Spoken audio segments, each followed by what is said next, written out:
All right. So I'm calling the meeting of the Lake Forest Park City Council for today, Thursday, January 22nd to order. The mayor is out tonight, so I'll be presiding. My name's Tracy Furtani. I'm the deputy mayor. And I'd ask the vice chair to lead us in the Pledge of Allegiance. I pledge allegiance to the flag of the United States of America and to the republic for which it stands, one nation, under God, indivisible, with liberty and justice for all. All right, thanks, everyone. Okay, so we have the agenda, and I'm going to make a motion to amend the agenda to move item 6A, honoring Officer Teschlag, before item 4, public hearing. And we're also going to remove item 14, executive session as well. Second. All right, all those in favor? Aye. Aye. All right.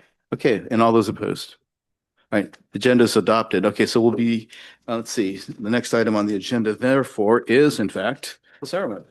So I guess what we'll do is, I think, Chief, you have a presentation? Great, thank you very much. Thank you, Deputy Mayor. Wow, this one's a little low.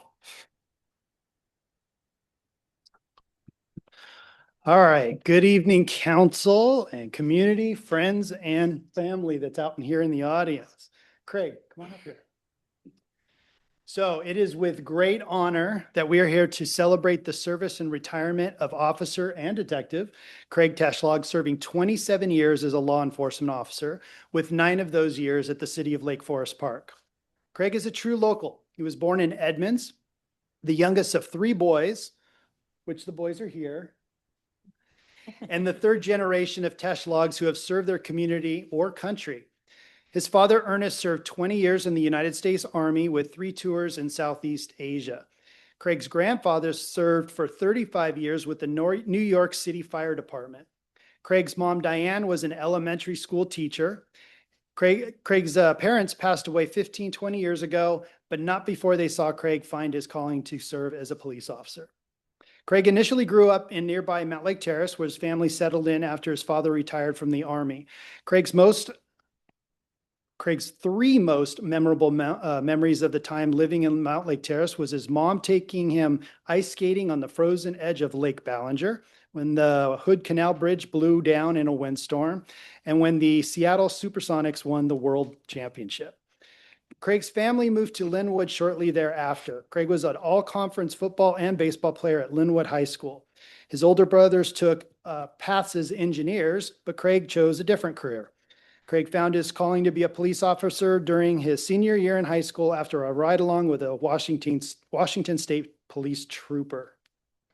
Craig attended the University of Washington, as you can tell right here, majoring in society and justice. Craig had a good fortune to have criminal justice internship under his career mentor, now retired Snow County Sheriff Sergeant Greg Renta. Craig graduated from the UW in 1997 and then started his over 27-year career in law enforcement, first as a reserve in Snohomish County as a deputy sheriff. And then in 1999, Craig was hired as a full-time officer with Clyde Hill Police Department.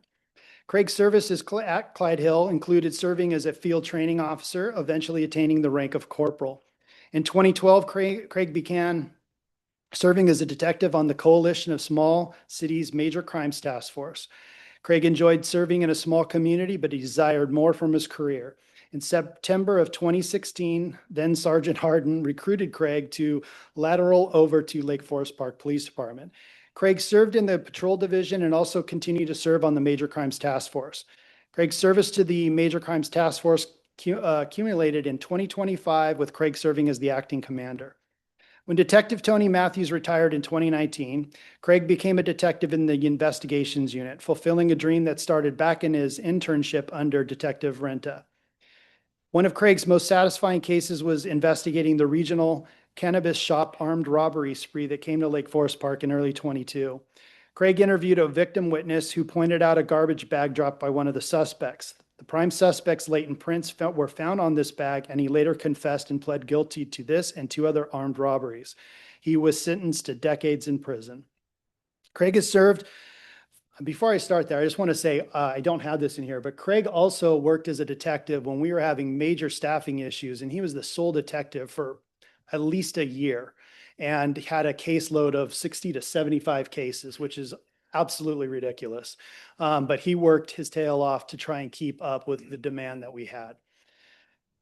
Craig has served 5 years on the training cadre with the Washington State Criminal Justice Commission, teaching officers, detectives, and prosecutors how to interview adult sexual assault victims from a trauma-informed approach. And in fact, I received an email this morning from the coordinator of that thanking us or thanking you for allowing you to go out and do the training just recently, because they're also having staffing issues. So having Craig along has been excellent for the program. He is excited to carry on this work and teach the next generation of detectives the best way to interview trauma survivors. Away from work, Craig is a blessed man. He has 3 boys, Alex, Maxwell, Alex is 25, Maxwell 21, and Truman 17. Craig's brothers, Dennis and Barry, are here. Craig's grateful for the love and support from Rachel, his girlfriend of 2.5 years. Craig enjoys playing golf, running, and hitting the gym, rooting passionately for all sports teams from the UW, and he has twice visited Scotland to cheer on the best soccer team in the world, the Celtic FC of Glasgow. He is also dedicated to and volunteered in events like Night to Shine, Shop with a Cop, and running in uniform every year at the Jamie Bindle Memorial 5K Run, which is this Sunday. Craig has served over half of his life as a police officer and is excited for the next chapter. Craig is grateful to the Lake Forest Park community for their support of the police department and their support of the police department. So Craig, congratulations.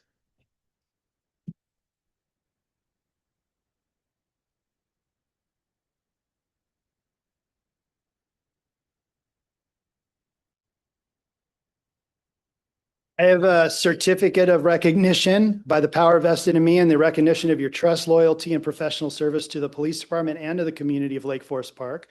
I hereby extend my sincere appreciation and gratitude for your dedicated service. And then we have a little plaque here. Your retirement. This is glass, so I don't want to break it here. Says, thank you for your service, Detective Craig Teshlog, Lake Forest Park Police Department, 2016 to 2025. Thank you for 9 years of loyal service to the Lake Forest Park Police Department and our community. Also, thank you for over 25 years of law enforcement experience in our communities. Your dedication and compassion have touched the lives of many. You will be missed. May your retirement be filled with happiness and new adventures. All right. And then you get a Chiefs coin, which you absolutely have deserved. And then along with that is I'd like your officer ID back. Thank you. And this is a retired detective badge or ID card for you. All right.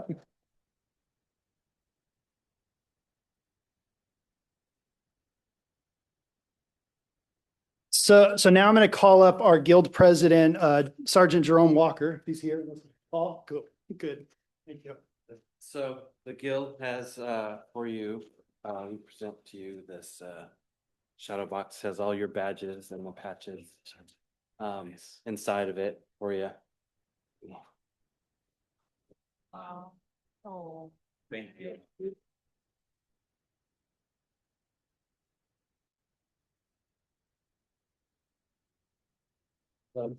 Yeah, no problem. And then, Craig, this is your time if you'd like to make a speech or talk or what you'd like to do. Wow. Yeah, I had some things written down. And there's a lot of people I need to say thank you to. And I'll try to blast through this as quick as I can. First of all, thank you, Chief. Thank you, Jerome, for these gifts. These are incredible. I have so many people to thank, and I won't necessarily go in any order. Yeah, Alex, Maxwell, Truman, I love you guys. Thank you so much.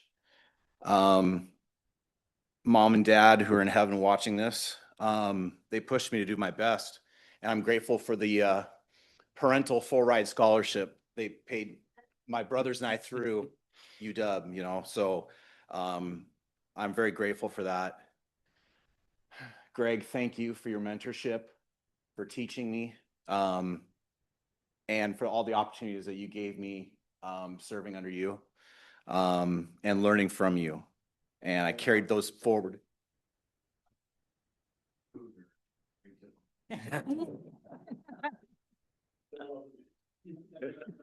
So from a human resources standpoint, it was my first situation of dealing with workplace harassment.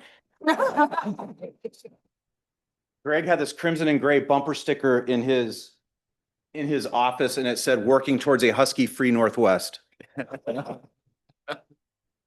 So I had to navigate that and kind of, grow up quickly in the real world of adulting there. So it was a multifolded lesson there. He's not here. Bill Archer from Clyde Hill Police was the first chief that gave me a full-time opportunity. I'm grateful to him. Again, grateful to then Sergeant Harden, now Chief Harden, and Chief Sutton for bringing me aboard here. The timing of that opportunity in 2016 was really good in my life, and I'm grateful for it. I'm proud of the standard and the culture of this police department, and I hope on the council you guys appreciate the culture of this department. We have a high level of service for our citizens here. I won't ever forget my first national night out and how I was blown away by how the citizens responded to. They asked so many questions. They were so engaged, and it was so cool. And it's really an exciting thing to be a part of. I want to thank University of Washington Police Lieutenant Chris Jaros and Sergeants Warren Bresco and Chris Bentley for all the opportunities I had to serve at countless athletic events. As an alumni, that was a very special thing. Thank you to Jen Wallace for giving me the opportunity to serve on the training cadre. She saw something in me that I didn't see in myself, and she gave me the opportunity to teach trauma-informed interviewing and continue that with other things, and I'm very excited to continue doing that.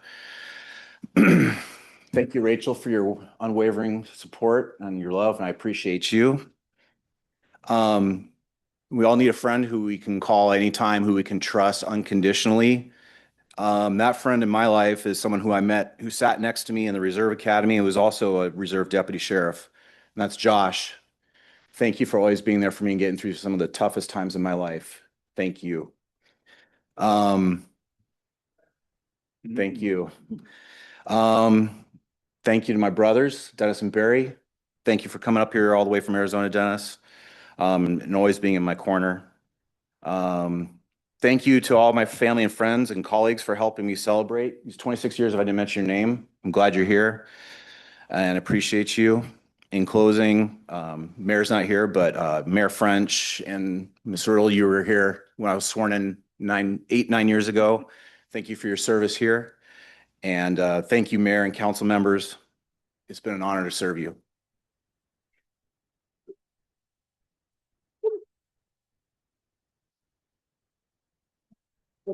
Yeah. Well, let's take a picture with them. Yeah. Jerome, we want to come up here and get a picture. Yeah. Some of us will. Are we going to the bottom, going down? Some of us should stay. Okay, some of us should stay up here. You need a pretty background. Thank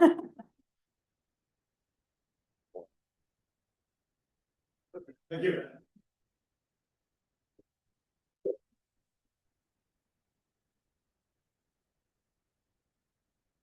Congratulations. Thank you.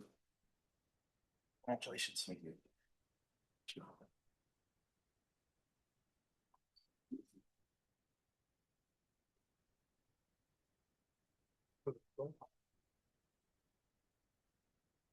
Thank you, Deputy Mayor. Appreciate it. Thank you, council. Thank you, Chief, and thank you, Detective Teshrog, especially.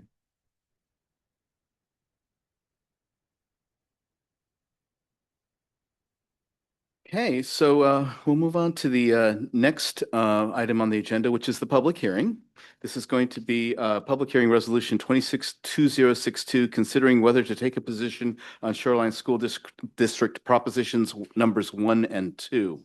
And so I think I've got a list of people who are presenting. Folks, I'd just like to basically say that in the audience, we do have Dr. Susanna Reyes at Shoreline School District. Okay, thank you for coming. All right, and we have, and I'm going to pronounce the name wrong, I apologize, Ryan Nudie? Newt, sorry. Okay, come on up and you're going to be representing the Yes Committee.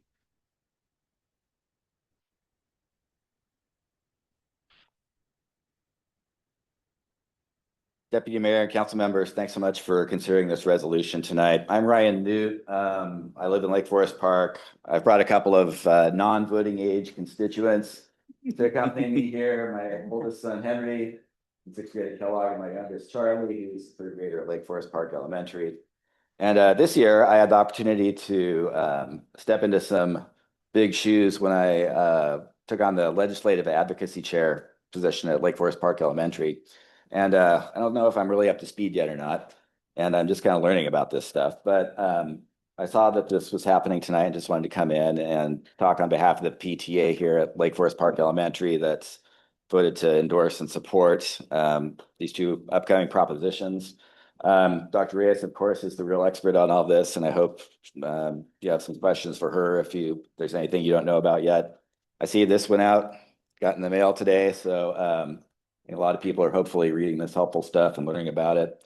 And I just wanted to say, I think my family moved here, and I'm sure many others have too, for the schools, and that's why we moved here. I grew up not too far away from here. I went to the Lake Forest Park or Lake Washington School District, and I could have the public schools to thank for where I'm at now today, and I've been pretty lucky. So I'm here not just for myself and my kids, but also for the kids and parents who aren't here for a variety of reasons at Lake Forest Park Elementary and other schools in the district. And so it's an important thing. I just want to thank you all for considering it tonight and would urge you to endorse and approve this resolution.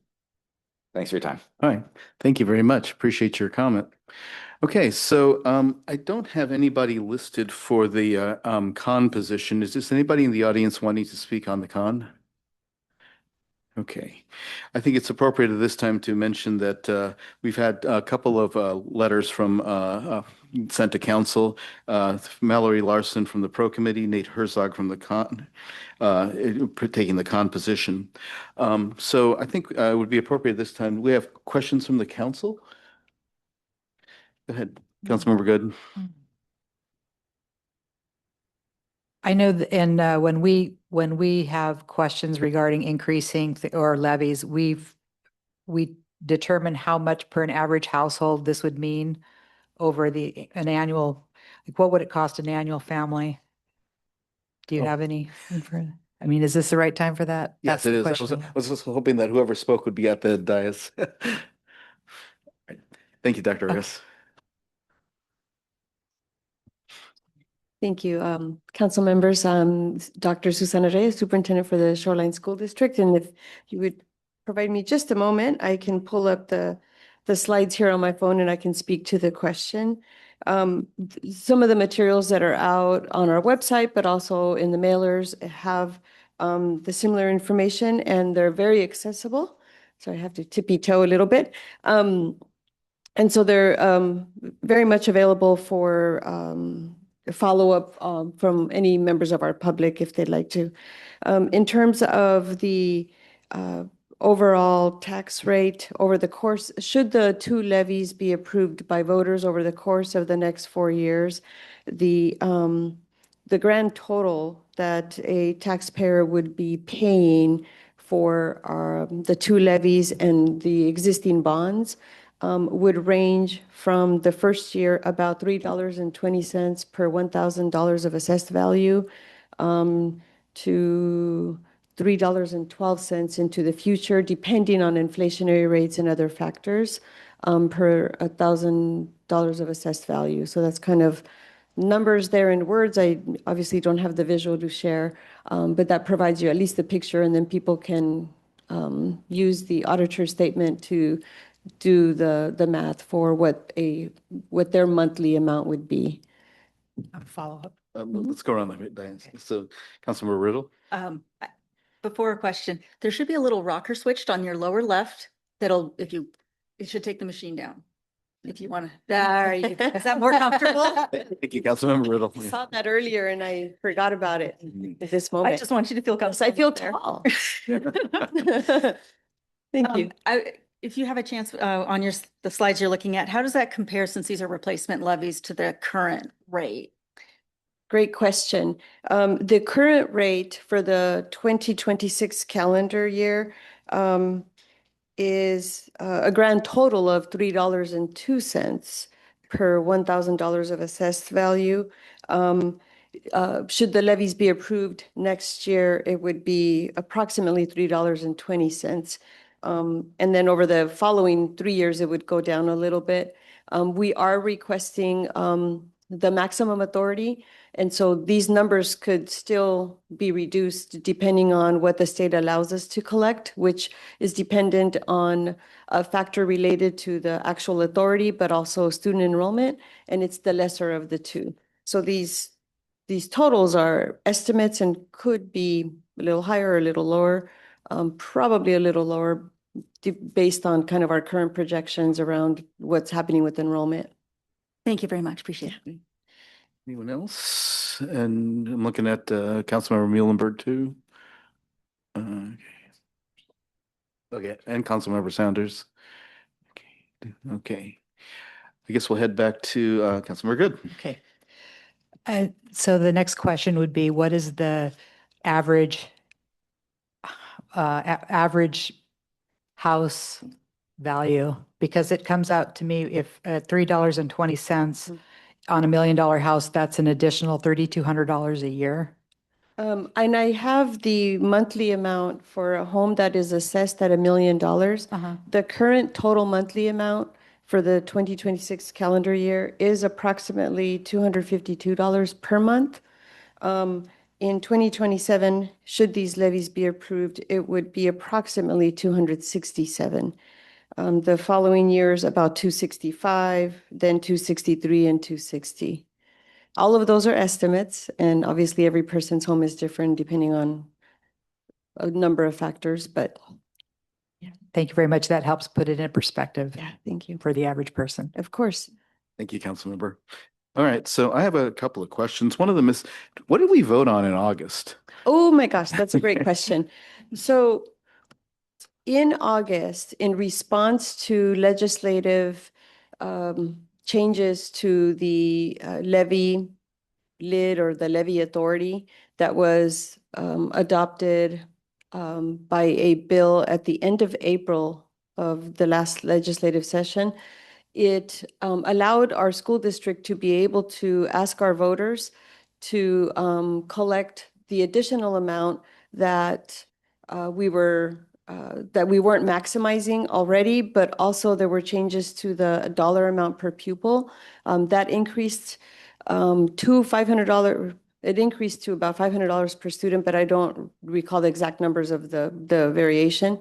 And so that supplemental levy was a levy on the remaining year, the 2026 calendar year of the existing operations levy that was approved by voters in February of 2022. And so that supplemental levy provided additional funding this current budget year as well as next budget year, because it's over a calendar year and our budget years overlap to, 2 years overlap 1 year.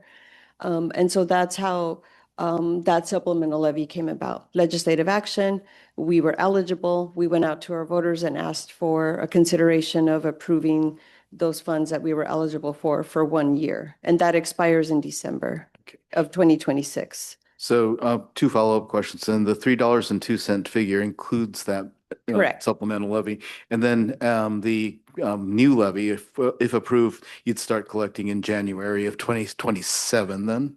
The first collection would be April of 2027 and then October of 2027 and following the property tax billing cycle. All right. Yes. And then I think I have one other one unless anybody else. Okay. Yeah, Okay. Yeah, Councilmember Russell. I used to be in Ryan's shoes, and so I used to follow the school board meetings more closely than I have lately. This is maintaining status quo in terms of programming. Is this adding teachers or adding programming in the schools? Correct. It is a replacement. Both levies are replacement levies. We have made adjustments to what we're asking our voters to consider, meaning we're asking to allow us to maximize the authority so that should any changes to the law take into effect, we wouldn't have to go back out to a supplemental levy, to do a supplemental levy.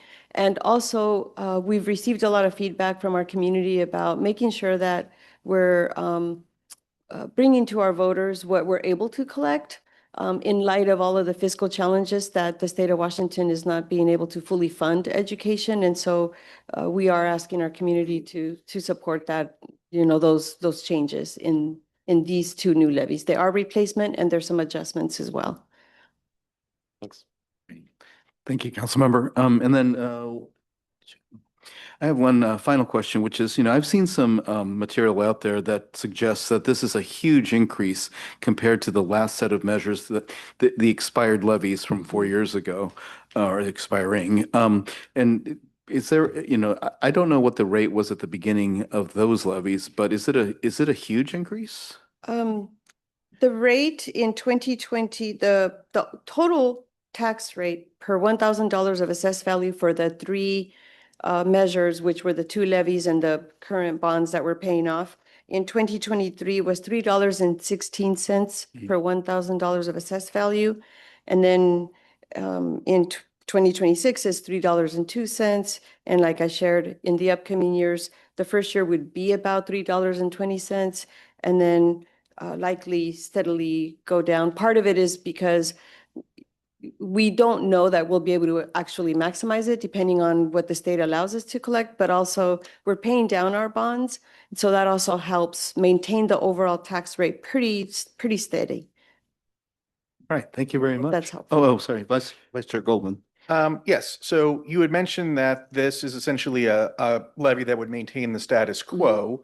I was hoping you could comment, how have your costs to maintain the status quo, how have those costs increased relative to the general inflation rate? They've increased significantly because operating costs, when you're operating an organization that serves over 9,000 students, we're in the people business, right? So we have a lot of people on our staff that support all of those efforts. So of course, personnel and the costs associated with insurance and benefits have been steadily increasing by significant amounts, as well as operating costs in general, like material supplies and operating costs related to like utilities and insurance costs related to like our risk pool management type of costs, not necessarily employee benefits, but insurance that covers us should there be need for any kind of liabilities that we may, face. All of those costs have increased significantly. I could certainly share in numbers what some of those differences are, like how they've increased, if that would be helpful. If you'd like me to share some of those, how Maybe they've just gone up. in a very broad sense, I mean, have they increased substantially more than the CPI increase? Yes. I don't have the percentage in mind, and so I'd have to run some math or share the actual figures if that could. I think for me, that's sufficient. Yeah, Thank you. it's pretty significant. And my recollection can't is that keep up. in the last few years, there's also been a lot of legislative mandates that have added costs that were not incorporated through any other new fund. Yes. Typically, regularly, when there's a legislative session, there are typically requirements that come out of that session that aren't funded. And so then we may add to people's workload, or we may be required to add positions that cost, and we have to figure how to fund those. And we dip into our general fund for that. In the past few years, we've been dipping into our reserves, the rainy day fund, so to speak. And it's getting harder and harder to continue to operate and feel like we're in a healthy budget situation. Councilmember Muhlenberg. Yeah, I quickly pulled up the details on the Shoreline School District website. It's a lot of informative information there. Thank you for having that available for us. I'm curious about the technology levy in particular. It appears in that levy, the funds being collected are doubling on a year-over-year basis. What is the purpose and use of those incremental dollars? So one of the things that a general fund is used for are material supplies, curriculum, etc. Because the general fund dollars, just for basic education purposes, hasn't been able to cover everything, and we're dipping into those reserves, even with our levies. One of the ways that we can mitigate some of the curriculum material type of costs is to ask our voters to consider allowing us to collect additional technology dollars. So from 3.5 million to 7 million, as is what the slide shows. And those dollars are certain. They're not based on a specific formula. So should our voters approve those dollars, then we would know those would be predictable dollars that we would receive. And we're going to be able to use those dollars to support curriculum materials that are more on the technology side, such as software licenses, in addition to the already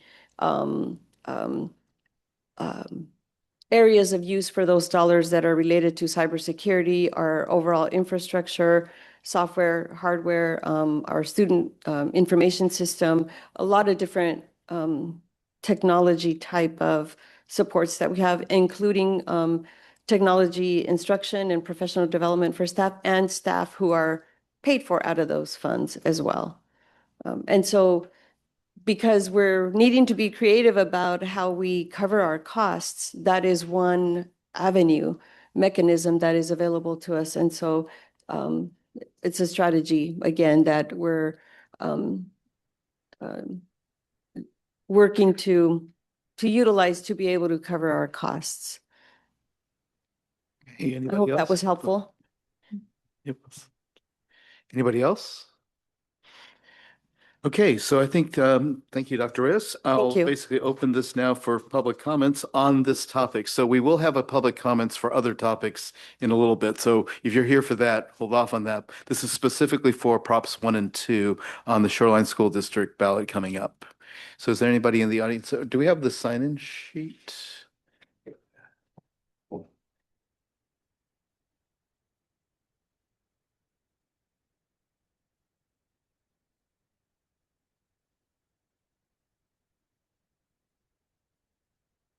Appreciate it. Okay, so let's see.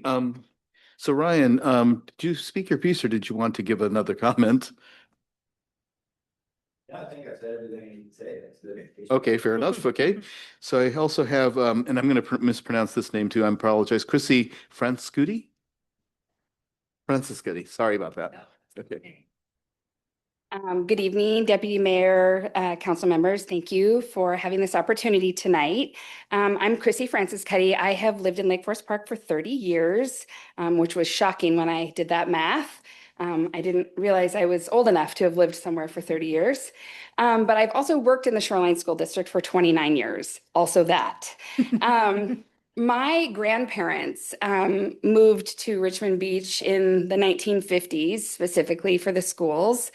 And then I did the same thing many years later because I knew I wanted to raise a family here and then also work here because of obviously the same reason a lot of people make the decision to come to Lake Forest Park and Shoreline.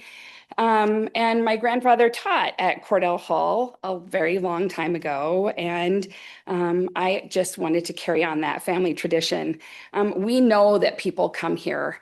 I took a phone call this week from a family who is moving to Shoreline in a couple weeks, and they're moving from Vancouver, Washington, and they had done a lot of research before moving up here. And I spoke to the mother, and she had shared the different neighborhoods and schools or different neighborhoods and cities that they had looked at. And they were looking very specifically for schools that were going to have strong administrative leadership with a principal, with a dean of students to be able to provide assistance, with a counselor, with a school nurse.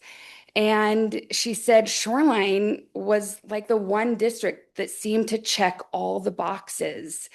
And librarians, I mean, all the things. And those are not things that are funded completely by the state. None of those things are. And so she was so excited and she wanted to just talk to me about her two children that were coming in a couple weeks. And so she had bought her house and she's coming. And I said, there's a lot of people who come, they are raised here, and then they raise their own children here, and they bring their kids to the same school that they had gone to.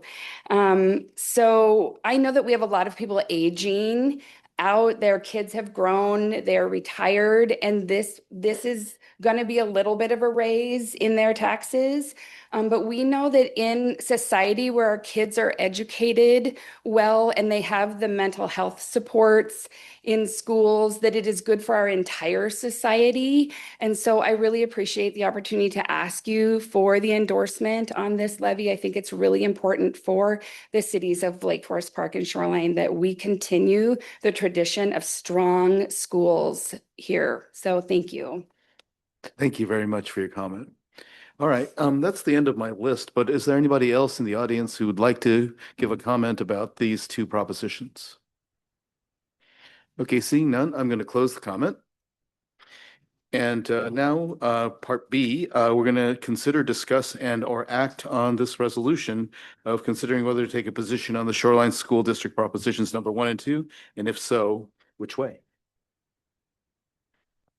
Anybody want to start the discussion? Go ahead, Councilmember Riddle. Would it be appropriate to make a motion so that we can make a discussion of that We particular? can certainly do that. Okay, I would like to make a motion. Let's see, I'm going to read it from the title down here. A resolution of the City Council of the City of Lake Forest Park, Washington, in support of Shoreline School District number 412, 2026 ballot measures. Proposition number 1 for educational programs and operations, and proposition number 2 for capital levy for technology improvement and support. Is there a second? Second, do we need to do a three-step? Not for this, I don't think. Not for this, okay. I don't think we have to for these, yeah. Okay. One day I will Thank learn you. when we need to do that, but We'll get you. We only get one shot at this. All right, so the motion has been made and seconded. So now we're open for discussion, right? Would you like to speak to the motion? I would love to. Mhm. We as well moved here because before we had children, because we knew that the Shoreline School District was really strong. And even though we didn't know when we would have a kid or when they would go into the school district, we knew it was a strong school district that put the children's needs and the children's education and well-being first. So we knew this was one of the best places for us to settle down. That does take money. The state does not, in fact, fulfill all the needs of all the children in these schools and the staff and the teachers.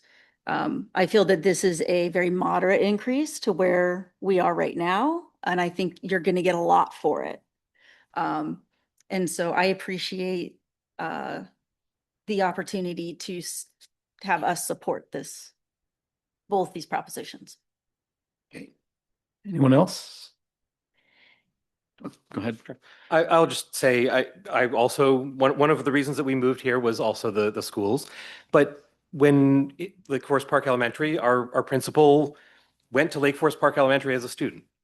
And I think it says a tremendous amount about a school district and a community that you have students who want to come back and be teachers in that same school and in that same community. And I think that that's a legacy that we should be proud of and that we should continue. And I think this is one way of doing that.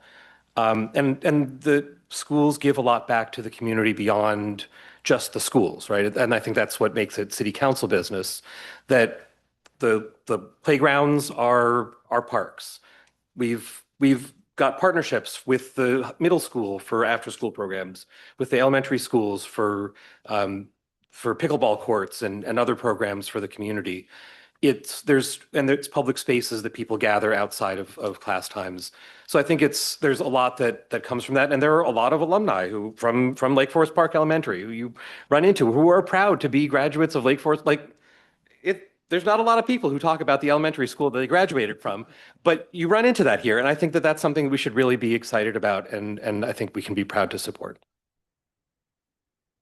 Anyone else? Oh, Vice Chair Goldman.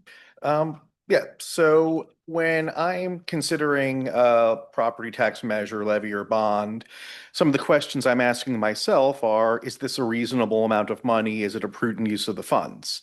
And based on the information I've researched and what we've heard tonight, I believe that it is. When we consider inflation, that's not the only metric we should be using. And this is something we've experienced as a city, that our expenses generally increase faster than inflation. And I think that's something that the city and the school district have in common. So I think the amount is reasonable. I think what it would be spent on, these are reasonable things that will improve the educational experience of the students in the district. And so ultimately, I am in support of these measures. Great, thank you. Anyone else? That includes the folks online? Okay. All right, well, I'll just make a comment then. One of the things I really appreciate about Ms. Franciscuti's comment was the fact that some of this additional funding would be used for mental health supports.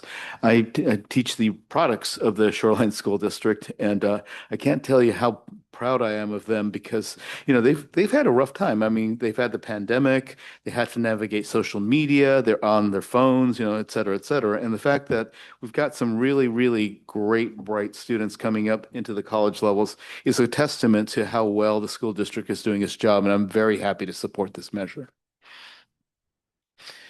All right, so I'm going to call the question then. I'm not going to read the whole thing again. Okay, we know what we're voting on, right? It's basically essentially supporting the two measures. So all those in favor of the motion, please say aye. Aye. Aye. All those opposed or abstaining? All right, passes unanimously. Thank you, everyone.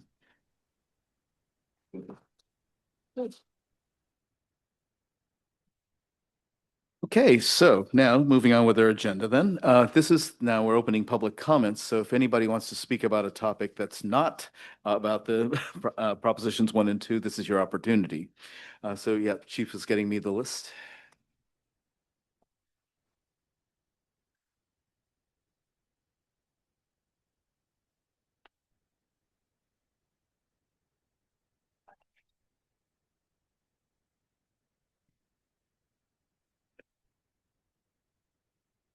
So the chief said to give you a hard time, but basically I'm not. So Philippa Cassover.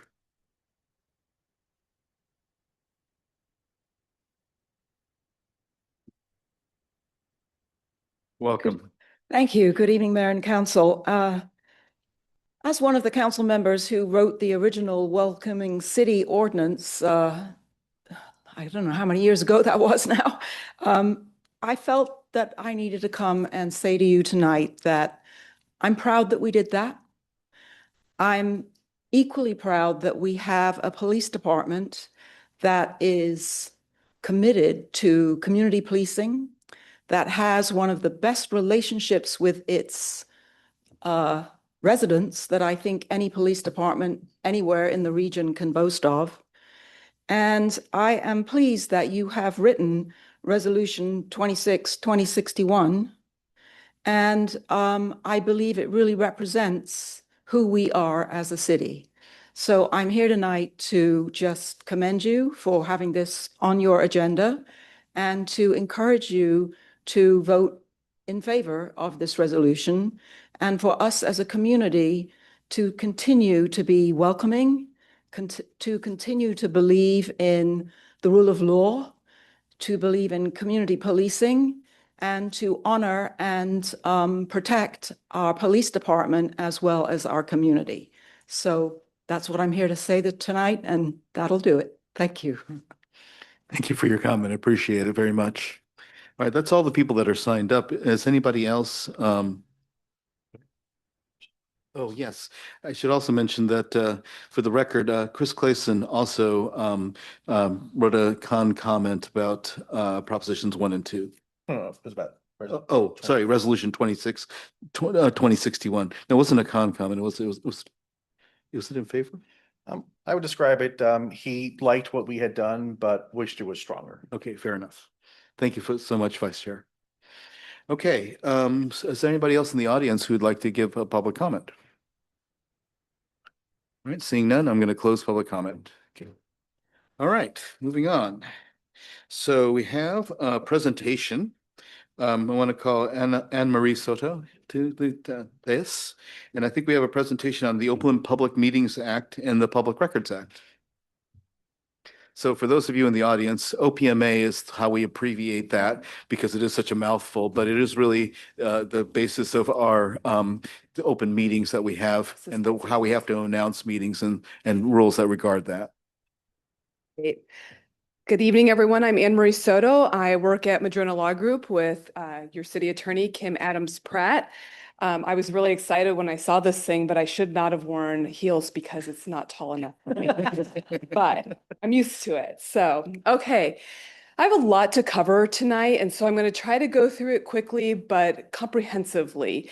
I always joke with people when I do public records and open government trainings that I have this love-hate relationship with, in particular, the Public Records Act, because I think it's very important that we have government transparency, but boy, does this statute give you a lot of consternation. So let's just go ahead and jump right in. I think this is what I use, correct? All right. So here we go. Okay, so what are we going to talk about? We're going to talk about what is the Public Records Act and why should you care? We're going to talk about some local government responsibilities and challenges when dealing with open government issues. We'll talk about the definition of public record, how to respond to public records requests, records retention. We'll do an Open Public Meetings Act refresher. We'll talk about some risk management strategies and takeaways. And then I have just a list of resources at the very end that you can look through at your leisure. And if at any time you have a question that's related to a slide that I have on the screen, go ahead and just jump in. It might be something that I'll get to later in the presentation. I'll let you know that. But otherwise, I'm fine with interruptions. So let's just jump right in here. So what is the Public Records Act and why should I care? So this is from one of the really important public records cases where the court said that the PRA is a strongly worded mandate for broad disclosure of public records to ensure full access to information concerning the conduct of government on every level while remaining mindful of the right of individuals to privacy.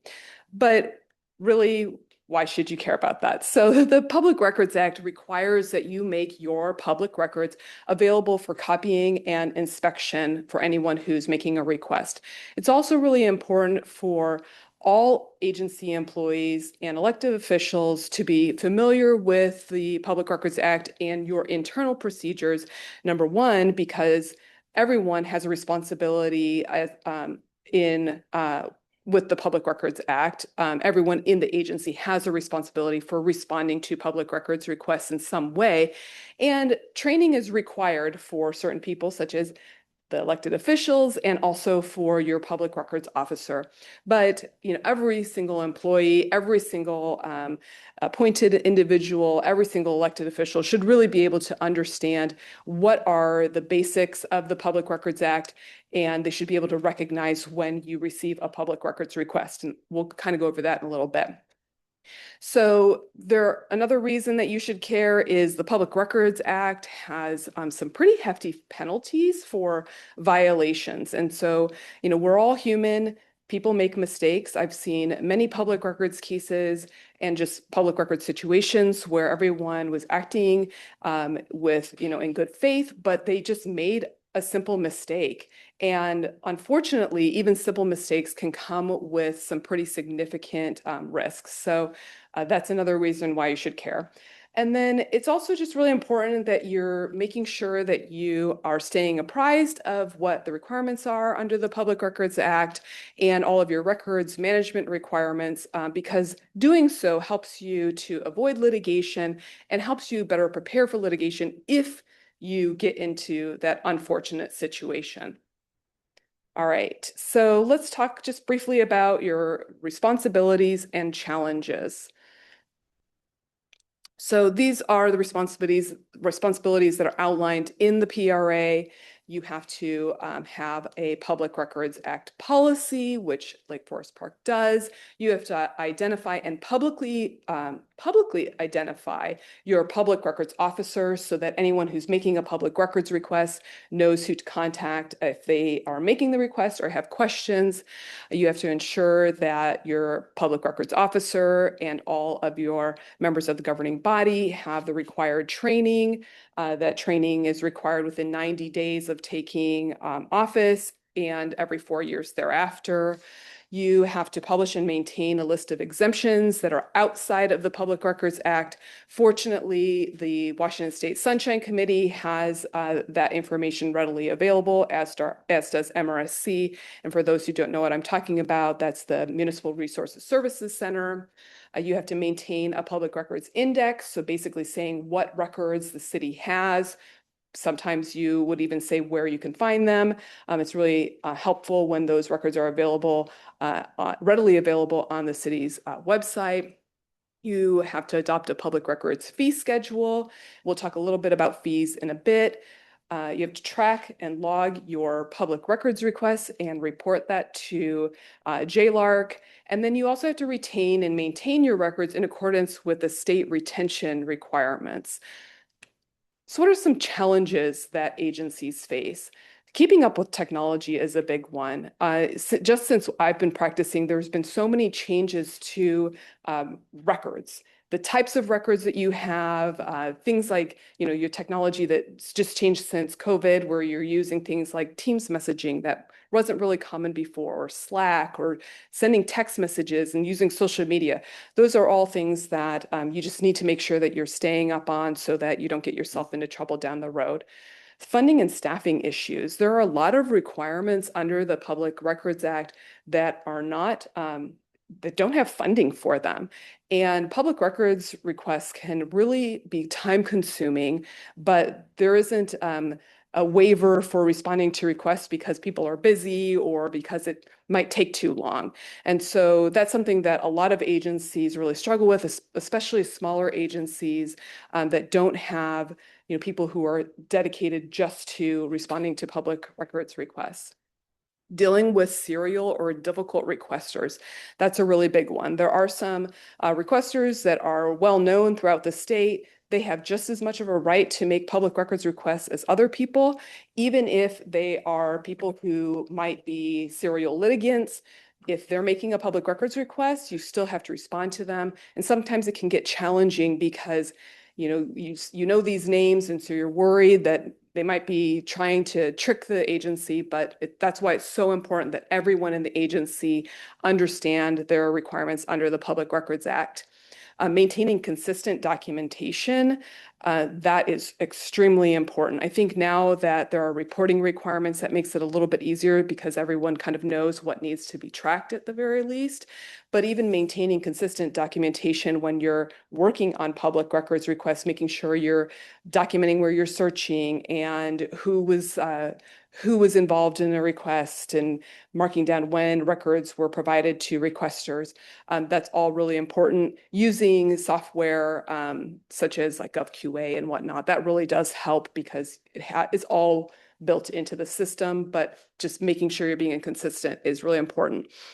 And then what to do about records that are held by third parties, such as your contractors, your volunteers, your appointed officials who might not have access to the city's main system, might not have an email address that's a city email address that's being captured through your normal retention requirements.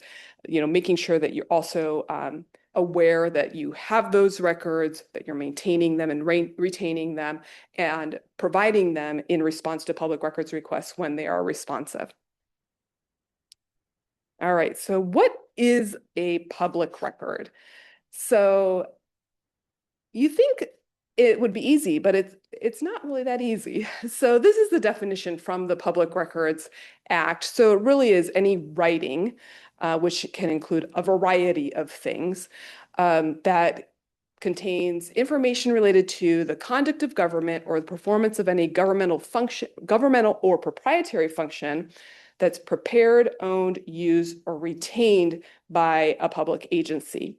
So this can include things like paper files, which I think everyone understands that a piece of paper that, you know, although the paper is up there, those are public records, but it also includes things like your emails and the recording of this meeting and your website. Includes things like surveillance footage or microfiche, things, you know, things that you might not necessarily be thinking about as being, you know, records as in paper, but if it is a writing, then it is a public record. It also includes records that might be maintained on the personal electronic devices and in personal accounts of your elected officials, your staff members, and we'll talk a lot more about that later, but that is something that we've seen more of an increase in the more recent years when people have gotten used to things like text messaging and whatnot, where they might be using a personal phone to send that text message. And it can also include social media posts. So we will talk about that one later as well. So I want to talk about the difference between requests for records and requests for information, because the Public Records Act requires you to provide access to records, but not to information. So I have two different examples of, you know, how you might look at that. So first of all, so again, records are those writings that are related to the conduct of government or performance of any governmental or proprietary function. It has to be identifiable, however, and it has to be something that exists at the time that the request is made. On the other hand, a request for information is where a requester might simply be asking questions and they're not asking for any particular records. You're not required to respond to requests for information or to explain how a record might be interpreted. So a couple of examples are if someone says, I would like a copy of Ordinance 123. That is identifiable, you know what it is, it's an ordinance, number 123. But if someone said, I would like to know how Ordinance 123 is implemented and how the city is going to handle Ordinance 123, that's a request for information to which the agency does not need to respond. That said, sometimes it's easier just to provide an answer. It's good customer service. You know, you're not going to be like, figure it out yourself. You know, the staff always want to be helpful. So, you know, one of the core tenets of the Public Records Act is to provide the fullest assistance to requesters. And so sometimes it's just easier to provide that explanation. But there are going to be times when you get requests for information that are not easy. And so those are the times when it might be better to simply respond that this is a request for information. If you'd like to make a request for identifiable records, you know, you may do so. Otherwise, the agency has no duty to respond. Okay, so let's talk about how to actually respond to a public records request. So you've received a PRR, public records request, now what? So there are very specific steps that you have to follow that are outlined in the Public Records Act. So first, either your public records officer receives a request or some other employee or official receives the public records request directly from the requester. If that happens, if the latter situation happens, then that person should forward it to the public records officer or and then that person can input it into your database. After that, the agency has 5 days to respond to the request, and I'll go over what those responses are. If the records are readily available, you simply provide the records. So again, if it's a request for Ordinance 123, that's very easy. That probably would take no more than 5 minutes. And so you might respond by providing the record within those 5 days. But if they are asking for, I want all records that are related to Ordinance 123, and any background material regarding how you got there and, you know, this and that, that might take more time. And so then you would provide a reasonable estimate of time to respond to the request. If that's the case, you search for the records, you provide the records, you can provide them in installments and give them additional estimates of time when you're doing that, and then you document the closing of the request. So let's go through each of those steps in just a little bit more detail. A quick question. Yeah. So you say, like, if for some reason we get a public records request, we have to then pass it along to the public records officer. Mhm. The 5 days starts when we give it to the officer or when we receive it? How would that work? Just out of curiosity, because I don't always check, my Right. stuff every day. Ideally, if you received the request, on Monday, it's 5 business days to clarify. You would get it to the public records officer within that day or the day after, and you would just have the public records officer respond within 5 days of your receipt of the request. Sometimes that doesn't happen. Sometimes requests get put into junk mail and people miss them. And so in those particular situations, what I have seen in litigation is an argument that the 5 days doesn't really start until the agency actually has received the request. And so it's best to just get it to the public records officer as soon as possible, so you don't have to try to make that argument that you didn't see it, because we would need a declaration from you saying, well, I didn't see it because of these reasons. But really it's from the date that the agency receives the request. Thank you. Okay, so the 5-day letter, there are 5 different options when you're sending the 5-day letter, and that's what we commonly refer to it as, but the statute just says that you have to respond within 5 days. And so again, you can provide the record, you can provide an internet address with a link to the agency's website where the record can be found.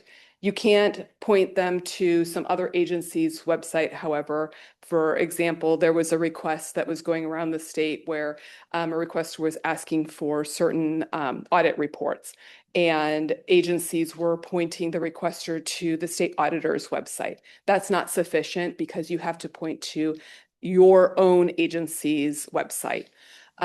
And if the requester says that they don't have access to the internet or they don't have computer, then you still had to provide the record. So that's really only if the person has access to the internet and if the record is maintained on your agency's website.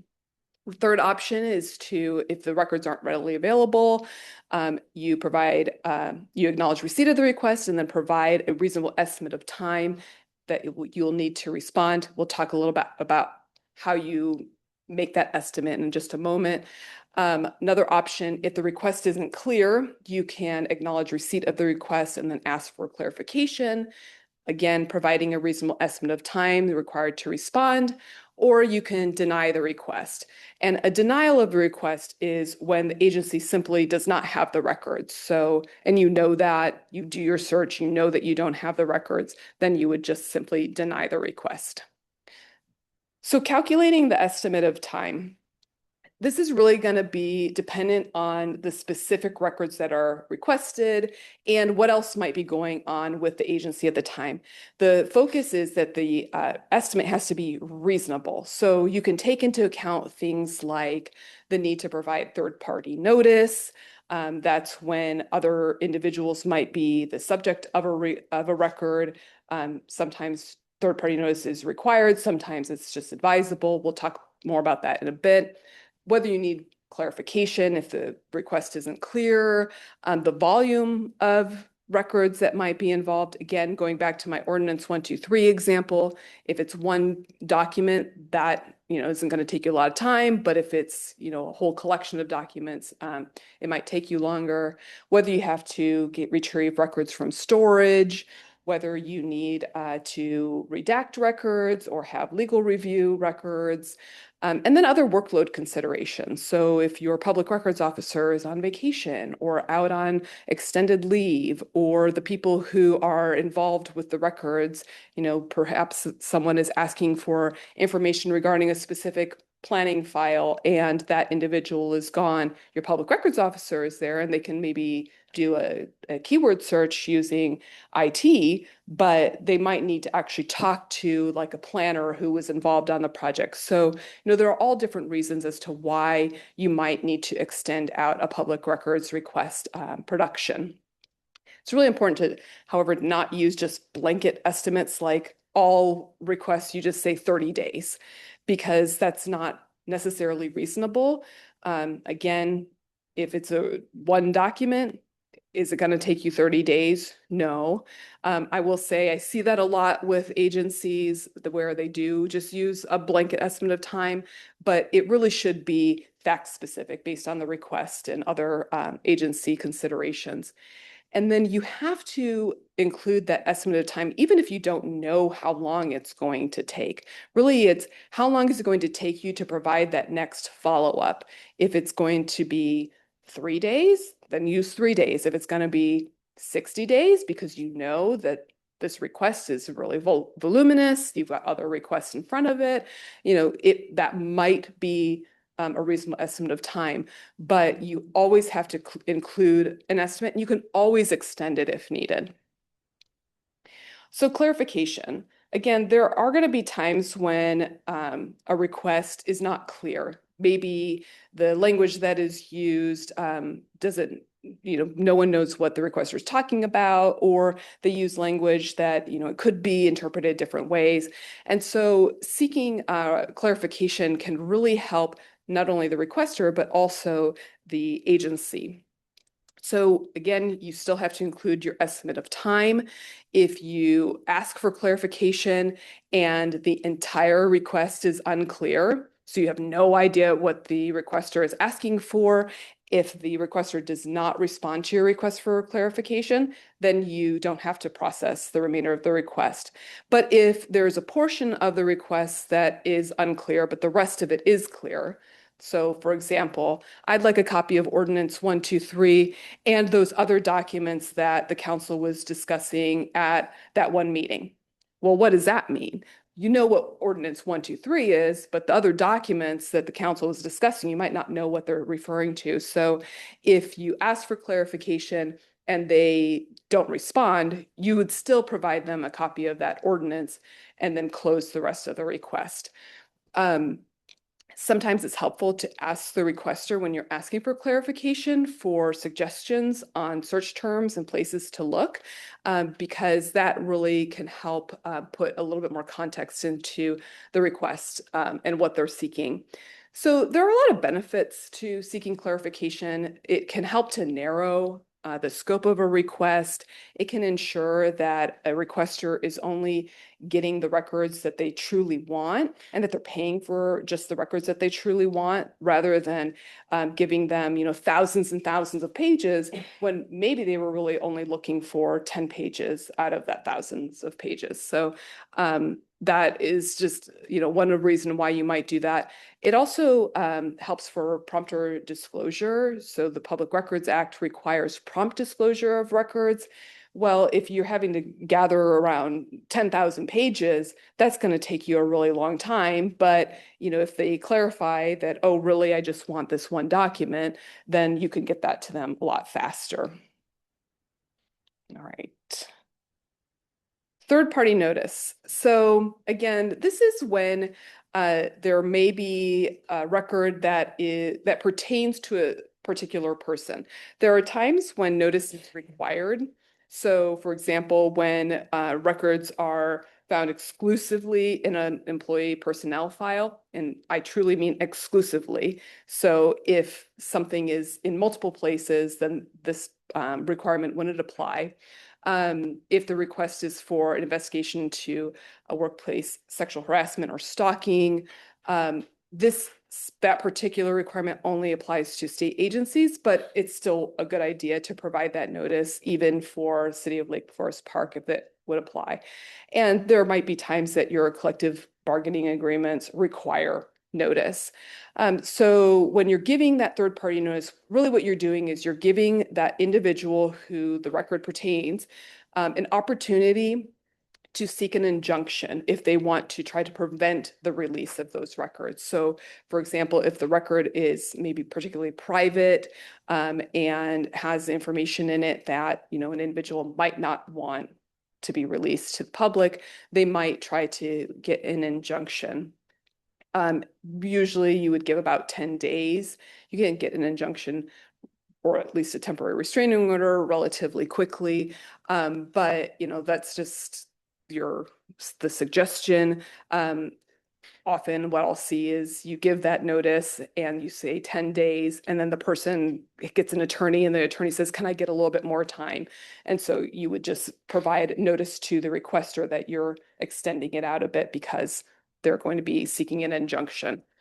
And then you would let the requester know that you've sent third-party notice, and if no injunction is obtained, then you just go ahead and release the records.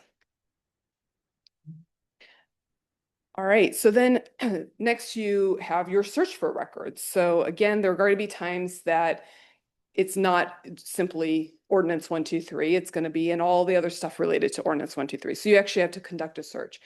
The Public Records Act requires that you conduct an adequate search for records. So doing that means that you have to look in all the places where responsive records are reasonably likely to exist. When you're doing your search, though, it's really important to not just rely on things like search terms. So just putting in like an email search, Ordinance 123, because it might be that the name of whatever the document is has changed, or you might not refer to whatever the record is by that particular word. And so you have to really consider all of the different places that the records might reasonably be likely to exist, considering all the different types of records, the people who might have been involved in creating the records, and whether you need to search personal devices or personal email accounts. And so there are all these different things that you have to keep in mind when you are searching for records. As you're searching for records, if you realize that, oh, Ordinance 123 used to be Ordinance 456, then you need to follow that obvious lead and start searching for those other records. All right, so exemptions. I won't spend too much time on exemptions because there are literally hundreds of them. But the key thing to keep in mind is that records are presumed to be open. It's only when an exemption or prohibition applies that an agency can either redact a record or withhold a record. When you're withholding a record, you only would do so if the entire record is exempt, not just a portion of the record. And when you do that, when you withhold or redact a record, you had to provide an exemption log that includes a statutory citation for that exemption and a brief explanation as to how that exemption applies. Exemptions are narrowly construed. And so if the exemption says something like, home addresses, home or personal email accounts, and personal telephone numbers are exempt, but it doesn't say anything about, a birthday.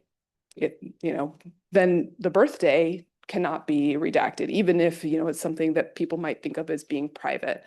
Or, if it has personal email addresses, but not, other email addresses, then those other email addresses can't be redacted. And again, the exemptions have to be authorized by law, and that can either be in the Public Records Act or in some other law. There are a lot of other RCWs and federal statutes that provide that certain records are exempt or confidential. If a record is merely exempt, then an agency can still provide that. If a record is confidential, however, there might actually be a prohibition against providing the record that could potentially come with penalties for providing that record when you shouldn't. So a lot of times you'll hear people talk about this right to privacy, or when they're referring to records, they'll say, well, that's private. Well, there is no general right to privacy within the Public Records Act. There is a right to privacy prong that is included with certain exemptions where it'll say, information maintained in files for employees to the extent that disclosure would violate their right to privacy. So that doesn't mean that anything in an employee file is exempt. It's only those things where disclosure would violate their right to privacy. And the court uses this test that's on this screen to determine whether a person's right to privacy would be violated, again, if that is an element of the exemption. So The disclosure would have to be highly offensive to the reasonable person and not of legitimate concern to the public. Sometimes it will depend on who the person is. So for example, if there is a personnel matter that involves I'll just use the example of like an associate planner, and they were involved in a personnel matter where they were exonerated of any wrongdoing. Those types of records would generally be exempt. But if the individual was, and I'm not picking on you, Phil, but if the individual was your city administrator, there's less of a right to privacy in those situations because of the individual's role within the agency. So that's just something to keep in mind, that it's not just whether this test applies, but also the circumstances regarding the situation. So text, social media, and other electronic records. So this is one that we've seen a lot of case law about just over the last few years.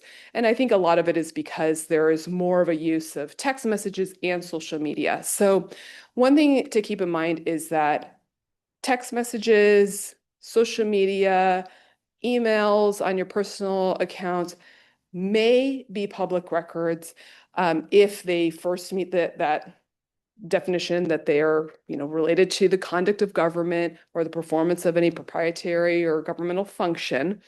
And if here it was prepared within the scope of employment or the official capacity of that individual.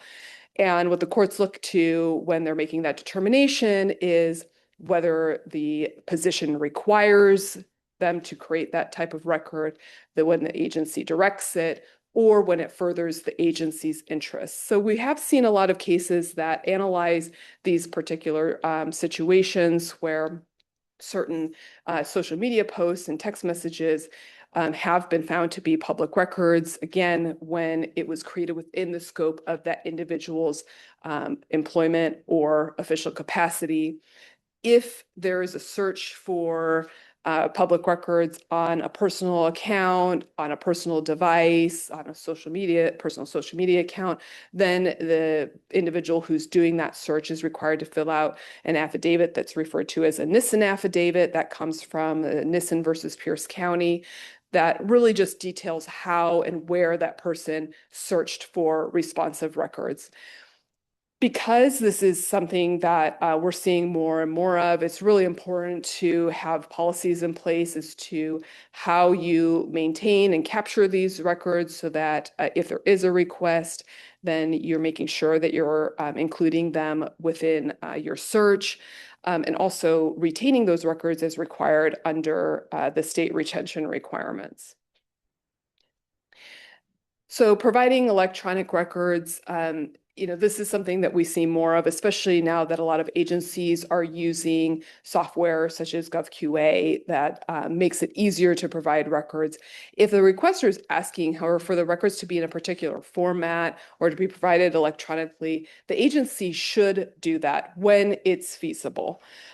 So if the requester is asking for something in its native format, the city should do that, especially because there are times that things like the metadata that are attached to an electronic record really are important and it really means something. But whether or not it's reasonable and feasible to provide records in a particular way is really going to depend on the agency. So smaller agencies tend to have a little bit more leeway because they might not have the resources to invest in certain software or other programming that makes it easy for them to do so. Whereas, a larger city or, a state agency or whatnot, it might not be reasonable for them to say, oh, sorry, we can't send you an email because we don't have the technology for that. However, what I'm seeing is as more and more things are digitized and provided electronically, and as software systems improve, it's less likely that you're going to have a situation where it's reasonable to say that you can't provide it, especially if the agency has the resources to be able to update its systems. Another thing to keep in mind is that you're not required to do that, but again, there might be a situation where, you know, if you're just fighting it because you want to say, oh, sorry, we can't do that, that's not going to be good enough at some point. All right. Moving on. So legal challenges. Hopefully, hopefully this doesn't come up too often, but it unfortunately does in many jurisdictions. So the Public Records Act is enforced in the courts.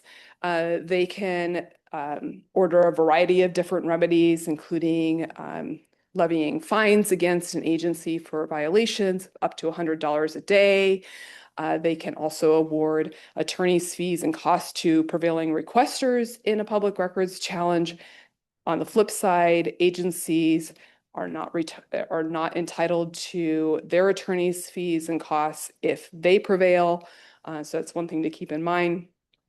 The court can also order disclosure of all or part of a record or non-disclosure of a record if it's a situation where you're seeking an injunction.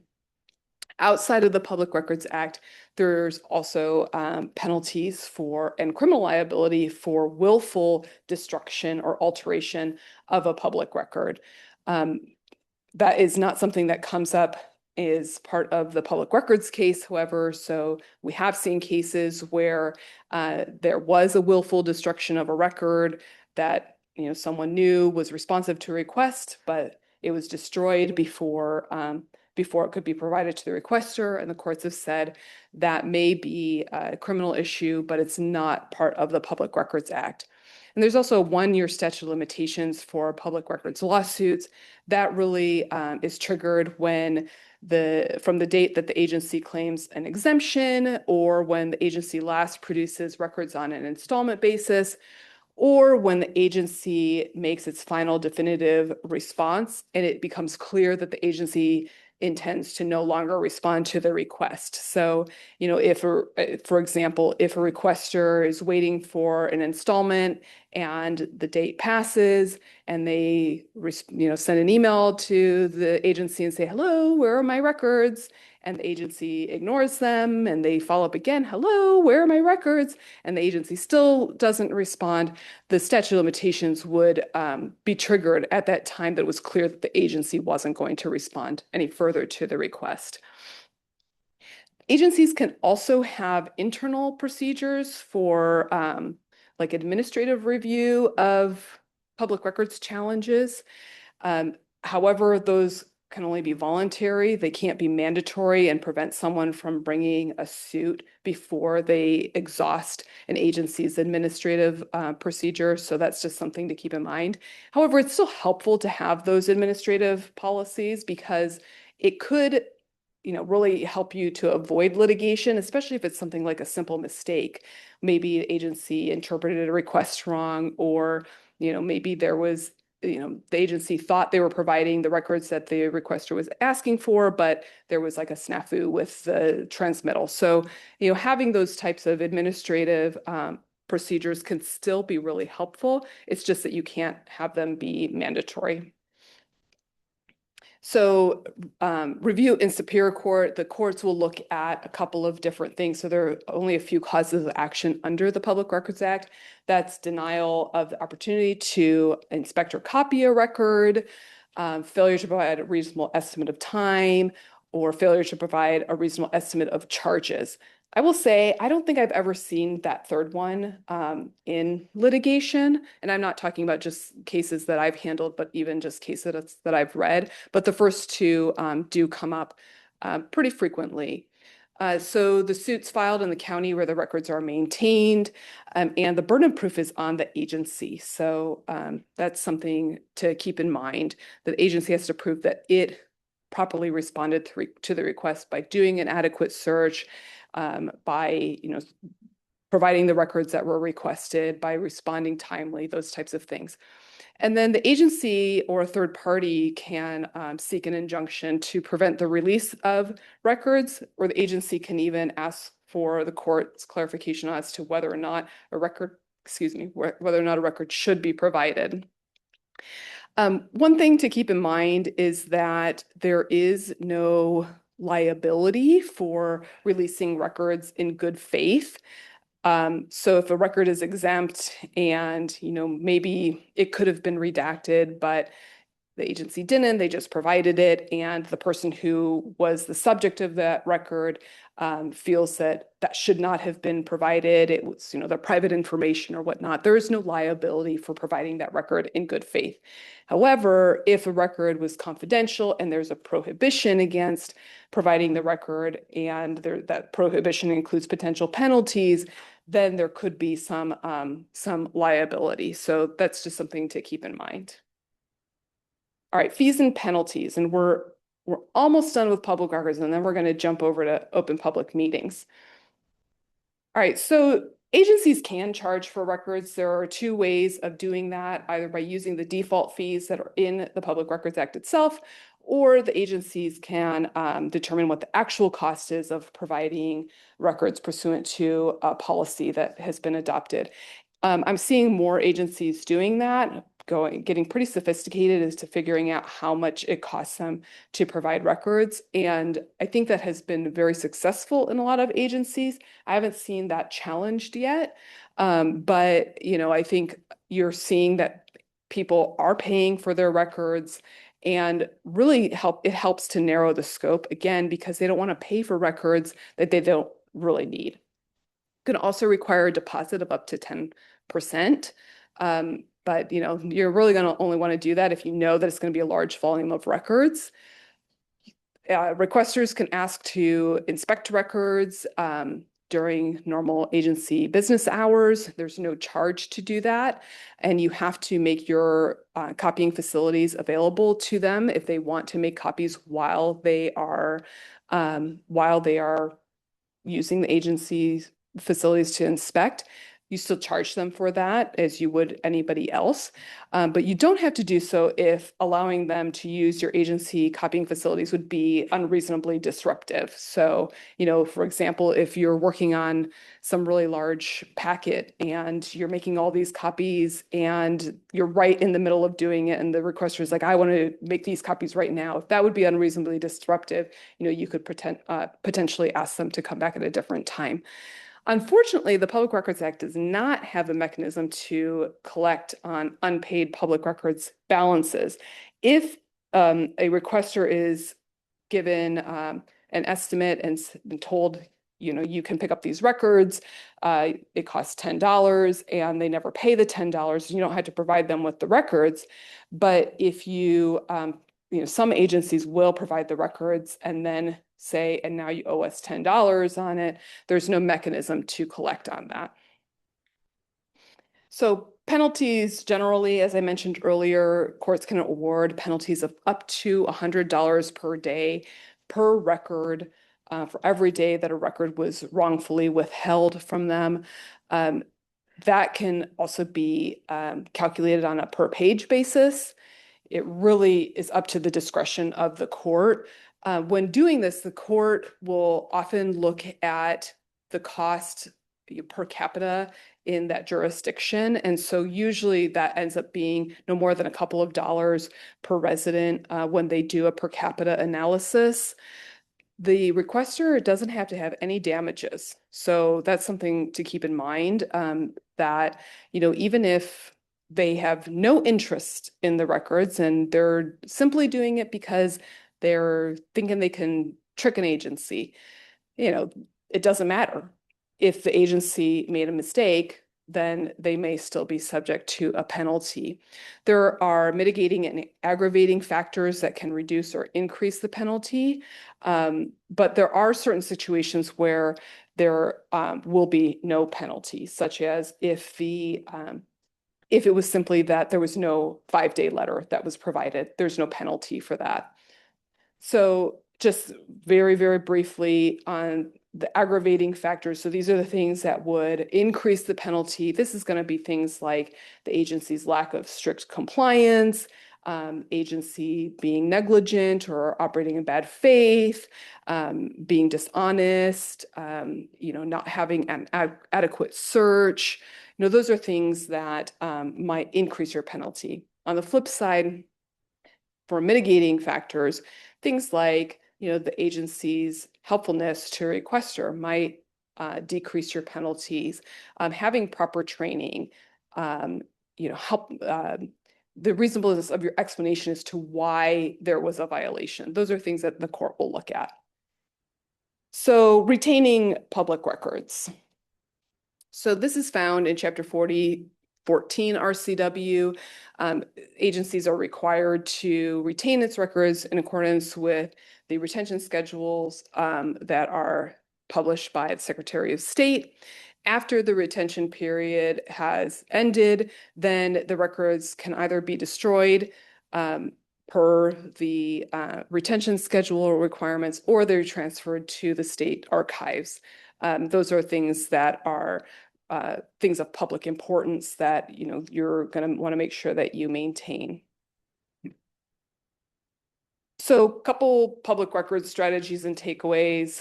Like we've talked about earlier, it's really important to stay current on changes to the Public Records Act, but also changes in technology and the way you create your records. Establishing a culture of compliance is really important, making sure, again, that everybody knows what is required of them under the Public Records Act. It's really important to be careful what you put in writing. This is something that I know I have seen things in writing, not in Lake Forest Park, but in other jurisdictions where I'm like, why did you put that in an email? That's a phone call. Because I always think of what would a judge think if they saw this record. And so I know it's even changed my own email practices where, I like to make sure that when someone is reading my records, they know what is going to be exempt and what is not going to be exempt. I like to make it really clear. Documentation and communication are key. Documentation both within, like internally, making sure you're documenting how you're doing your search and how you responded to a request, but also communication with the requester. That's super, super important. Most requesters are just looking for records. They're not out there trying to trick agencies so that they can make money off the Public Records Act. They're just asking for records. And they might not know the exact terms to use to get the records that they're looking for. And so just the public records officer sending an email or picking up the phone can sometimes be, make all the difference in responding to a request. Making sure you are protecting your records by properly retaining them and destroying them when they are up for destruction. That's really important because if you have a record, even if it should have been destroyed 20 years ago, and it's responsive to a request, you still have to provide it. So it's just really important that you're staying on top of the retention schedules. And then when in doubt, contact your city attorney, Kim, contact other resources. The Washington Attorney General's local government consultation program is a really great source. And there are lots of resources out there to help you with public records. And I have included all those at the end of this. All right. Can I do OPMA in 15 minutes? We'll see. I think I can. Okay, so open meeting requirements. So as you know, all meetings of the governing body shall be open to the public and the public shall be permitted to attend the meeting unless otherwise provided in the OPMA. So what is a governing body? That's your multi-member board, commission, committee, council, or other policy or rulemaking body of the public agency, or a committee thereof. This is really important when they're acting on behalf of your governing body, conducting hearings or taking testimony or public comment. The governing body does not apply to courts or the legislature, or agencies that are not defined as public agency within the OPMA, or to private organizations. So what is a meeting? So if you have a quorum of your governing body and you're taking action, That's a meeting. That is, and then the definition of meeting, this is actually from the OPMA. It's a very, very helpful definition. It's meetings at which action is taken. That's helpful. So what is action? That's your transaction of official business, including decision-making. So your final action, deliberation, and even just mere discussion. Important thing to keep in mind, if you don't have a quorum, you don't have a meeting, with some exceptions, as always. All right, so what constitutes action? Again, there are two different types of action. There is regular action, and there's final action. So your action is when you are just transacting city business. And that can be things simply just discussing things, or reviewing actions, or having public testimony, or other deliberations.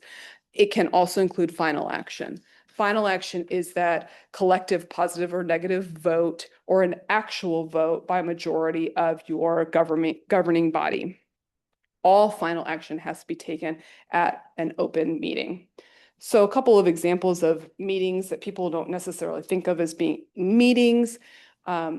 Email conversations where multiple people or multiple members of the governing body are on the email string. Those can be meetings, serial phone calls. So, one council member calls another council member, who then calls another council member and another council member. And now you have 4 council members who are involved in this discussion, even if all 4 were never on the phone at the same time. But, you're saying, oh, well, council member this said this, and and you're passing along the information. That is a serial meeting. So that's something to keep in mind. Sending text messages, those are all things that might be considered meetings depending on what type of action is occurring. Going out after the meeting tonight and standing in the parking lot and continuing a discussion, that could be considered a meeting. Or going out for drinks or having a barbecue, those could potentially be meetings if you are transacting agency business. So what's a serial meeting? Again, this is when you have those smaller gatherings or communications with just a couple of members of your governing body, and then you continue to add more people to that discussion, even again, if not all of those people are involved in any one discussion. But if it results in a majority collectively taking action, then that is considered a serial meeting. It does require a collective intent to meet. So you have to be, have that intent that, well, I will call this person and then you call that one, so that we're not all meeting at the same time. That's still your collective intent to meet. If it's just, one council member calls another and then doesn't realize that they had already talked to somebody else, or they'd already talked to 2 other people, and so now you have 4 people, that's not a collective intent to meet, because everyone did not intend to have a serial meeting in that way. Mere passive receipt of information is not considered a serial meeting or a violation of the OPMA. So for example, if one council member sends an email to the rest of the council saying, this is how I feel about this particular measure, so long as other people aren't responding to it and carrying on that email communication, if it was just one person that sent that type of email, that would just be considered passive receipt of information. Excuse me. Would that also be like sending a resolution to the council chair and saying, could you put this on the agenda? Mm-hmm. Is that, and not asking for editing, not asking for commentary on it, is that in that category of passive receipt of information, or like trying to figure out what counts as our pod for a discussion? Yeah, I think that would be considered passive receipt, and you're not intending to make any sort of collective decision by doing that. It's just, you're just trying to get something on the agenda and trying to figure out where it needs to go on the agenda. All right, so one thing to keep in mind is that the right to attend, so the public has the right to attend meetings that are open to the public, does not mean that they have the right to testify or the right to disrupt the meeting. It is simply the right to attend. There are public comment requirements, but otherwise, it is a meeting of the governing body. It is not a meeting of the public. That's something just to keep in mind.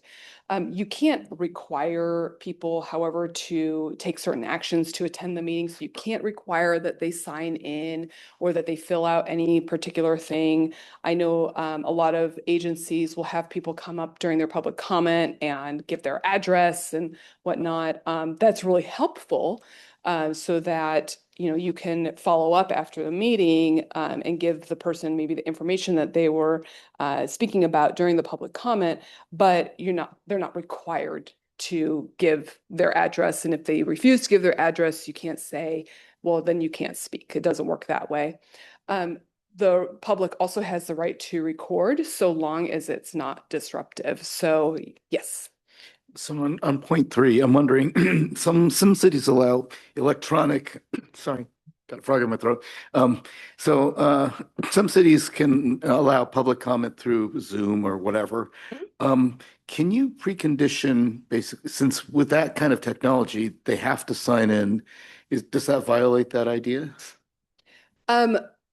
That is to make your comment, you're requiring that they sign up for comment in advance. That is something that is allowed under the OPMA, but you can't tell someone that you can only attend Zoom if you sign in or sign up in advance. And if you fill out this questionnaire, you tell us exactly who you are.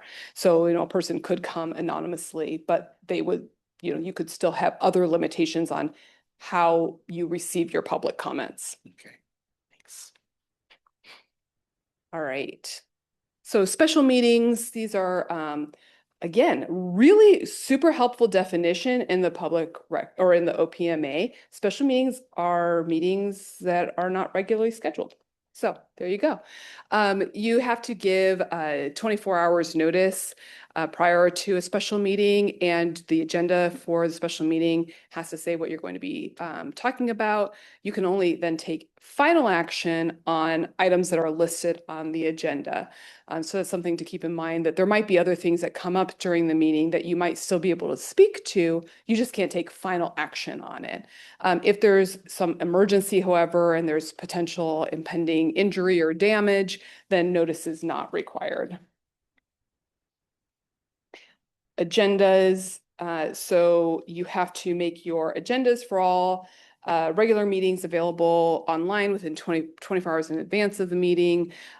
There are certain exceptions to that, some of which do not apply to you, such as agencies that don't have websites or have fewer than 10 full-time employees. That obviously doesn't apply to you.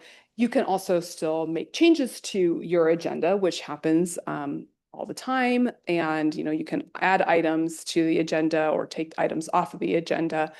And it doesn't invalidate legal actions that were otherwise taken just because it didn't have that 24-hour advance notice. Yeah. Question about special meetings. I think we've operated on kind of the assumption that the agenda for special meetings are completely frozen. But you're saying that we can't add final action, but like we had been interpreting it that, oh, we didn't include public comment on the special meeting agenda, therefore we can't allow public comment. Is that your interpretation? Yeah, the statute specifically says that you cannot take final action on items that are not listed on the agenda for a special meeting. So I would interpret that to allow you to take other types of action. So so long as it's not final action, I don't think you would consider public comment to be final action, because that's not a collective decision of the governing body. But you will want to talk to your city attorney about that. Like how I just punted that over. Yeah. All right. Any other questions on that? I think we will, but we'll. Yeah. All right. Executive sessions. So these are portions of a meeting that are limited to the public. So the public does not have the right to attend. Something to keep in mind for executive sessions, there are no particular requirements for who can or cannot be in an executive session. except for the executive session to talk about potential litigation. That one does require that you have agency legal counsel present at that particular type of executive session. But other types of executive sessions, so some common ones that you might see are executive sessions to talk about certain personnel issues or to talk about real estate negotiations or publicly bid contracts. There might be times that you have other individuals in that executive session, like your HR director or, a appraiser or something like that. But otherwise, it would be your members of the governing body. Executive sessions are confidential. So the things that happen at the executive session cannot be shared with people outside of the executive session. Before you go into your executive session, and I know you all know this, but still have to say it, you have to announce that you're going into an executive session, what the purpose is, and when the executive session will be over. It's pretty common that you think that you're going to be done really quickly, and then you're like, nope, we're not done. So you have to go back out and announce to the public who might be there that you need additional time and how much time you need for that executive session. You can have your discussion in the executive session, but any action has to occur back in the open session. So, sometimes you will know before going into the executive session that you will be taking action. And so it's helpful to announce that action may be taken after at the conclusion of the executive session, because members of the public who might be watching, maybe it's at the end of the meeting, you have your executive session. If they don't think that any action is going to be taken, they might want to just go home. But if they think something might be happening after the executive session, they might want to stick around to see what that is. So it's helpful to announce if you're going to be taking action. Yes. Question about the ending time. Sometimes we say, okay, we're going to be in there for 20 minutes. And then we kind of give them the time on the clock. Is there a legal version that we need to make sure that we adhere to? I think I see it a lot of different ways where it'll say, oh, we need 20 minutes and we'll be back at 9:07 or whatever the time is. I don't know, I might have done my math wrong, but and now it's 9 and you haven't come back out, but you're done, right? I mean, what are 2 minutes? It's probably fine. But if you're in there and you're looking at the time and it's getting close to 9:07, then you're going to want to send someone back out to announce that you're extending it. Is it a really strict amount of time? I mean, it's not, the statute doesn't say, so it's not super precise, but it takes you time to walk in the back and to get resituated. And so those things, you might say 20 minutes, but by the time you're all sitting down, you might only have 17 minutes left. And so that might not give you enough time. So it's just making sure that you're keeping yourselves apprised of how much time you've been taking and going back out and asking for more time if you need to. Sometimes I will see the opposite happen though, where you say it's going to take us 30 minutes and it only took you 10 minutes. You should still wait the 30 minutes because again, there might be people who were sticking around. Oh, and because you said that it was going to be 30 minutes, maybe they went over to get some ice cream over across the way and they thought they had 30 minutes, but then they come back and now the meeting's over because you ended it after 15. So just, again, making sure that you're watching that clock is super, super important. And, someone should be ready to just quickly run out and announce that you need more time. Secret ballots, last thing, are not allowed during the executive session. So you can't make your decision and then come back out and announce it. All right, we are almost done, I promise. So the test for OPMA violations, so when conduct does qualify as an OPMA violation, is when you have the majority of the council meet with that collective intent to transact official business. And again, that can simply be just discussion, not even taking any final action. And then during that meeting, you take action as defined by the OPMA. So what happens if you have violated the OPMA? What are the penalties? So the court can impose $500 civil penalty against each member, and this is a personal liability, it's not a liability on the city, for a first violation, and then $1,000 per subsequent violation. It has to be a willful violation, so that's something to keep in mind. If it was just, you didn't know that you already had like 2 discussions with somebody who'd had 2 discussions with someone else, then, that would not constitute a willful violation.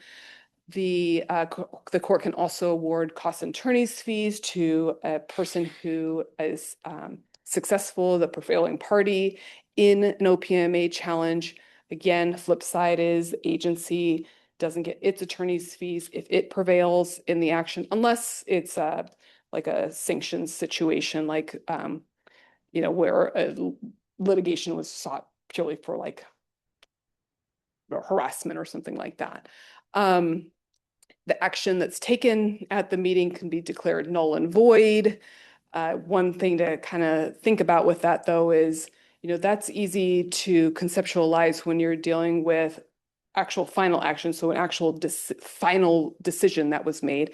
But if the action was simply discussion, how do you declare a discussion null and void? It's not like you can take back the discussion. So, again, it's better just to not get yourself in that situation, but just trying to think about what could the result be if you did have a violation.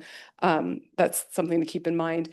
And then lastly, and maybe even most importantly, is that you can lose the public trust, even if it's inadvertent. You didn't mean necessarily to violate the OPMA, but technically violated the OPMA, then you risk that the public is thinking that you're having these secret meetings or not complying and keeping the public out. So it's just really important to make sure that you're always on the up and up. All right. Oh, I already talked about this. Look at that. Okay, could have had one less slide. So best practices and other considerations. Meet more frequently. So if you got stuff you got to talk about, just have more meetings. Yes, have more meetings. That's always the answer. You can also filter information through your city administrator or through other staff members, so that you're not having all the council members involved in a particular conversation. Again, keeping in mind not to discuss city business with more than 2 people outside of the open meeting, and also being aware of who they might be speaking to. So even if you're only speaking to 2, have they already spoken to 2? That can, again, get you in some trouble. And then when in doubt, just discuss it in an open meeting. Easy peasy. So a couple things with executive sessions. Try not to overuse executive sessions. Again, not with Lake Forest Park, but I have seen this in other jurisdictions where it seems like, oh, well, we don't want to talk about this in public, let's just do an executive session. Well, there's only certain situations where you can have an executive session. So, again, the whole purpose of the OPMA is to have your meetings open to the public. And so by having executive sessions all the time, you might be keeping the public out of discussions that really should be held in public. Staying on topic during an executive session. The executive session allowances are very narrow. And so when you start straying off topic, someone should try to bring it back on topic. Whether that is whoever the mayor or deputy mayor or city attorney or city administrator, someone should just be mindful of those things. And then if you are going to be voting on a particular matter after an executive session, it might be helpful to give some context, depending on what the situation is. If there's legal risks involved, of course, you're not going to say, well, let's talk about our risks for this particular action that we're going to take. You wouldn't do that. That's the purpose of the executive session. but it might help to provide a little bit of context when you're done prior to voting so that the public knows what's happening. And then again, like we already discussed, what happens in the executive session stays in the executive session. So making sure that you're not disclosing that information is really important. All right. Some other things just to kind of keep in mind, again, these are best practices just so that you don't create a situation where you're inviting doubt. Avoiding text messaging during meetings. I saw this in another jurisdiction recently where a council member had been texting, and so then there was a public records request for, stuff related to whatever it was that they were texting during the meeting. It just, it looks like, what are they doing up there? Are they talking? And especially if, one council member texts and then someone else goes and picks up their phone, it might look like they're texting each other. So just keeping that in mind. Be careful when you use social media because there can also be quorum issues if you're having discussions on social media. All right.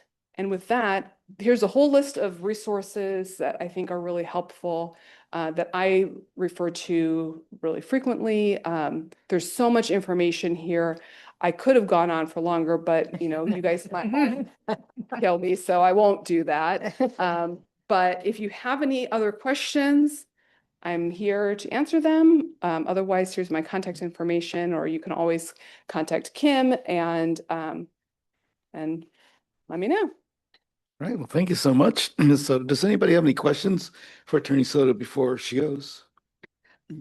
Just, we will be getting that presentation shared so we can have those links. Yes, I sent it to Matt earlier today, and so you should all be able to check out those links, which I'm Even be in sure my you will inbox. want to do right before you go to bed.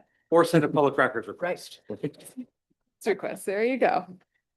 And I will ask Clerk McLean to update the agenda to append the agenda packet to include this, if it would be okay. Great, thank you. Any other questions?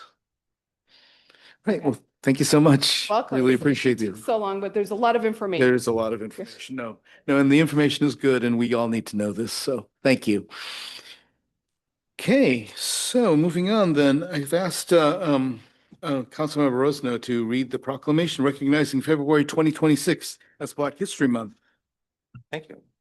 Honored to do so. Whereas each year Black History Month is observed in February, and whereas the origins of Black History Month date back to 1915, when Dr. Carter G. Woodson founded the organization known today as the Association for the Study of African American Life and History. And whereas in 1925, Dr. Carter G. Woodson planned the inaugural week-long observance of Black History. And whereas every year the Association for the Study of African American Life and History sets a theme for Black History Month, and the theme for 2026 is A Century of Black History Commemorations. And whereas observing Black History Month provides opportunities to gain a deeper understanding of African American history and acknowledge the centuries of struggle for equality and freedom.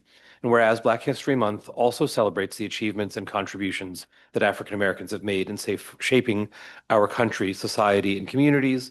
And whereas this year's Black History Month theme is a call to everyone to explore the impact and meaning of Black history and life commemorations in transforming the status of Black peoples in the modern world. And whereas to participate in observing Black History Month, those interested can visit www.asalh.org to learn more about the origins of the month, this year's theme, and African American history. Now, therefore, the Mayor and City Council of the City of Lake Forest Park do hereby proclaim February 2026 as Black History Month in the City of Lake Forest Park and urge all citizens to join in this special observance. Thank you so much. Thank you very much for reading that. It's a very important lesson for us all. So I think at this point, then we'll move on to the final confirmation. I really want to express my appreciation for the patience of the two candidates we have coming up. Thank you very much for waiting. And I guess we'll start with Kyle. And am I pronouncing Gati correctly? Okay, great. Come on up. Welcome. Thank you. All right. Well, so we understand that you're going to be applying for tree board position number 5, and we're here basically to ask any questions. So, do you have anything you want to tell us before that? Sure. Well, first, thank you for having me tonight. My name is Kyle Gati. I've been a resident of Lake Forest Park for 5 years. My wife and I visited Seattle about 10 years ago and fell in love with the greenery, the fresh air, and it was not long after that we came on out here and moved out here. Eventually stumbling up to Lake Forest Park, kind of a hidden gem, and discovered it. And like I said, we've been here 5 years. In this time we've been here, we've noticed other folks moving in, and it seems that they're often, first thing they do is take down a couple trees, and it eventually kind of got to me, and I was just wondering, like, I wish I could understand better what the goals were here, or how I could better inform them. So that kind of stuck with me, and is one reason why I'm applying for the tree board here. I also have 2 young boys who are 4 and 6 years old, and they're always asking me questions, of course. Why are we composting? Why can we pick this plant but not that plant? So it's given me the chance for some introspection and to reflect on my decisions, and wanting to be intentional about it, and thinking about their future, and wanting to raise them as stewards of the land, of their environment. So that's been very important to me. We've had the chance to go out to that 5 acres woods park and done some cleanup there, and my boys love doing that. In fact, the weekend after one of the times we went, they're like, "Can we go out and pull ivy?" I was like, "All right, I gotta find some ivy to pull." So it just warms my heart that they're so involved with the things that I love, my hobbies and interests, which tend to go back to nature and the outdoors. So that's just kind of near and dear to my heart, and I think being a part of this board would give me the chance to offer back to the community some of what I can, my time and effort. I'm happy to take any questions as well here. All right, thanks, Mr. Gotti. So yes, Council, do you have any questions? Go ahead. First, thank you so much for applying to be on the tree board. I will ask the same question that I asked a couple of other candidates 2 weeks ago. One of the core duties of the tree board is helping to educate the public on proper tree maintenance and the value of trees. Do you have any thoughts on how to effectively communicate with the public? Sure. So I have a background in design. I've done a lot of visual storytelling in my work. And I've had success with taking complex or even boring topics and visualizing them in a compelling way that really engages the audience. I've seen this very effective too for younger audience, which I think would be great. So I can take that approach to creating pamphlets or flyers for distribution at markets or digitally. So I think that's one way in that, given people's ever seemingly shorter attention span, to get a visual in front of them that communicates the point real quick and a nice visual, I found to be a pretty effective way. So I think that's something I could bring. Thank you. Right. Anyone else? Anybody online? Okay. Oh, yes, go ahead, Councilmember Muhlenberg. And seeing as Mayor Tom's not here tonight, I'll ask the question he always asks of tree board candidates, which is, what's your favorite tree, Kyle? Good question. So as a Midwest native, this is a tree that I grew up with, and I've seen 1 or 2 of them, or a few of them around Seattle, but it's the catalpa. And I love this tree because it's a big, magnificent tree, not quite the stature of like a Douglas fir, but it's big. It's got these beautiful heart-shaped leaves with some white blossoms. And my favorite part as a kid was later in the season, it produces these bean pods that when they dry and fall to the ground, they make great noise makers. And I love playing with those with my siblings and friends. So that would be the one that comes to mind. Thank you. Amazing. Thank you for that. Yeah, and I guess for my part, I want to thank you again for volunteering for this. And I love that idea that you had of communicating through other media besides basically sending out the usual letter or something like that. I know that the recently disbanded Climate Action Committee was going to hire one of our local students to produce a manga of the Climate Action Plan, and I'm hoping that basically you're thinking along similar kinds of lines because we really do need to reach out to the younger folks in the community as well. So thank you. Right, absolutely. Okay, I guess entertain a motion. Right, I guess if there's no one else, I'd like to move that we appoint Kyle Gati to the tree board, position number 5. Second. Right, it's been moved and seconded. All those in favor of appointing Kyle Gati to the Lake Forest Park Tree Board position number 5, please say aye. Aye. Aye. All those opposed or abstaining? All right, congratulations. Thank you very much. Thank you. Okay, and we have one other final confirmation. I'm going to call Marty Ross to the dais. Do you have an opening statement about basically, why you want to be on the Planning Commission? Yeah, thanks for having me. Yeah, I've been looking at being more involved very locally. I've been civically involved for the last 10 years. I've lived in Lake Forest Park for about 17 years with my wife, 2 cats and 3 chickens.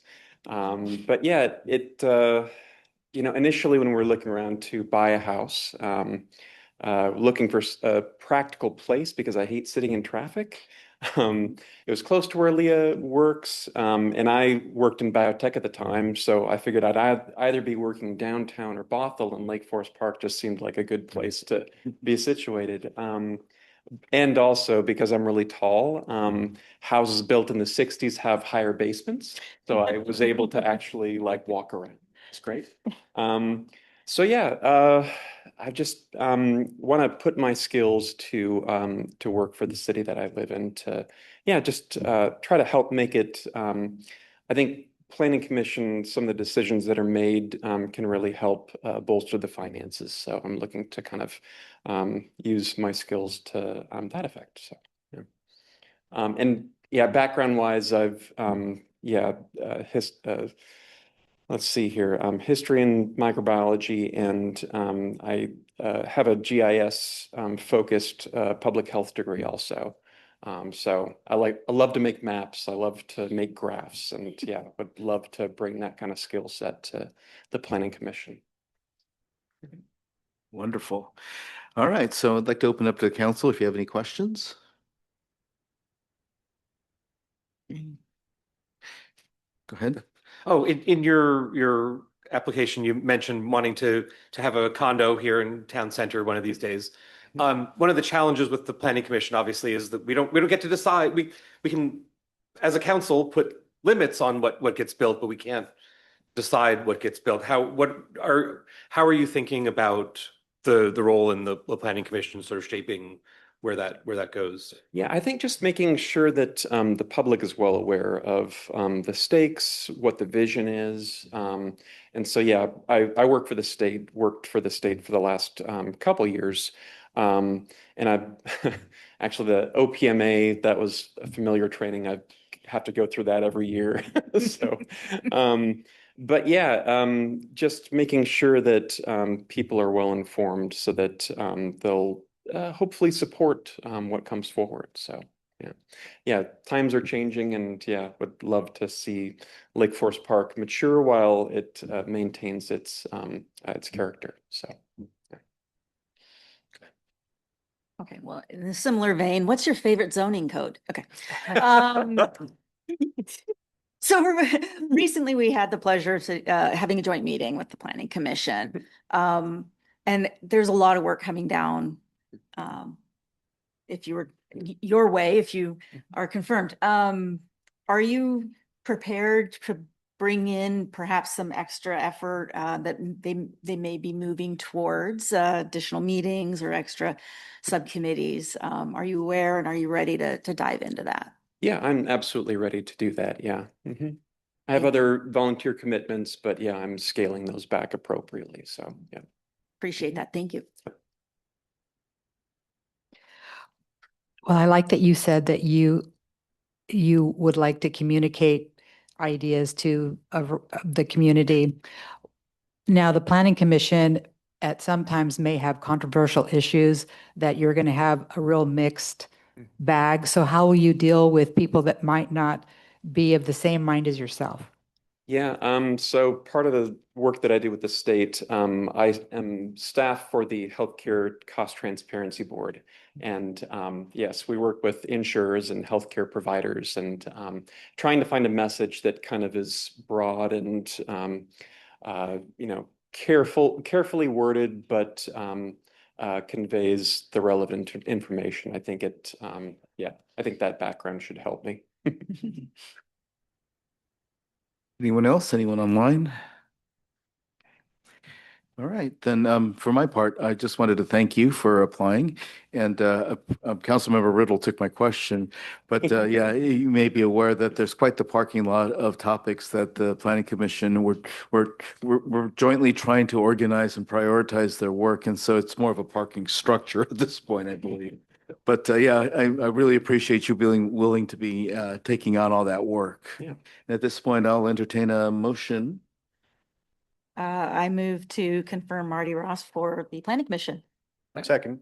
Okay, it's been moved and seconded. All right, so all those in favor of appointing Marty Ross to the Lake Forest Park Planning Commission position number 1, partial term, please say aye. Aye. And I on my part too. Anybody opposing or was it abstaining? There's the word. It's getting late. Get late. Okay, thank you very much. I really appreciate it. Congratulations.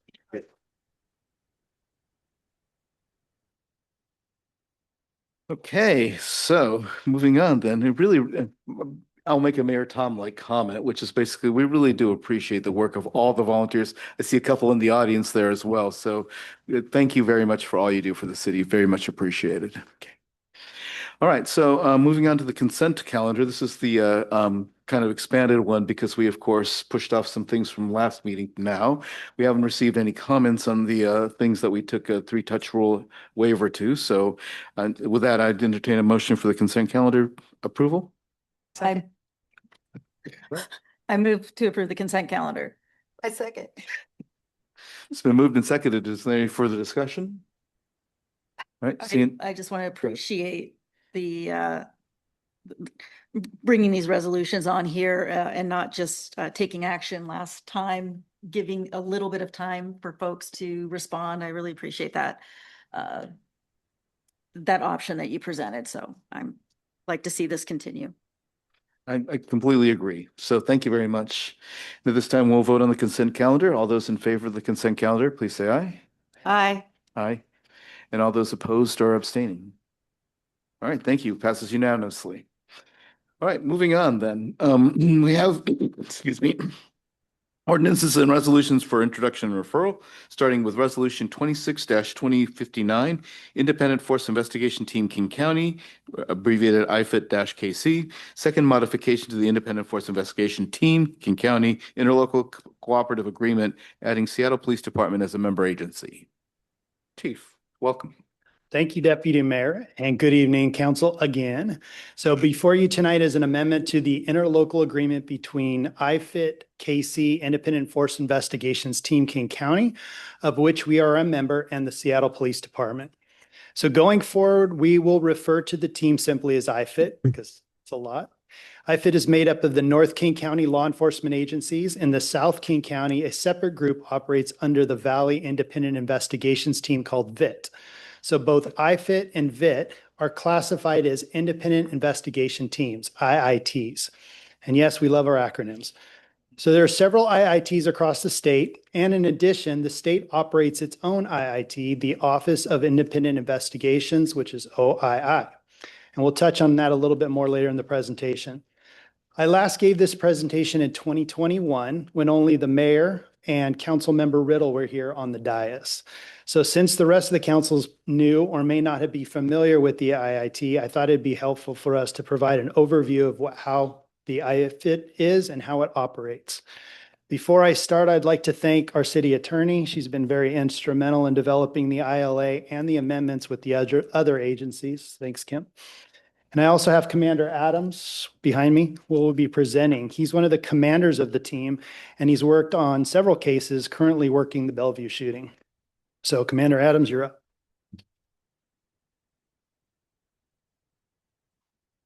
Thank you, Chief. Good evening.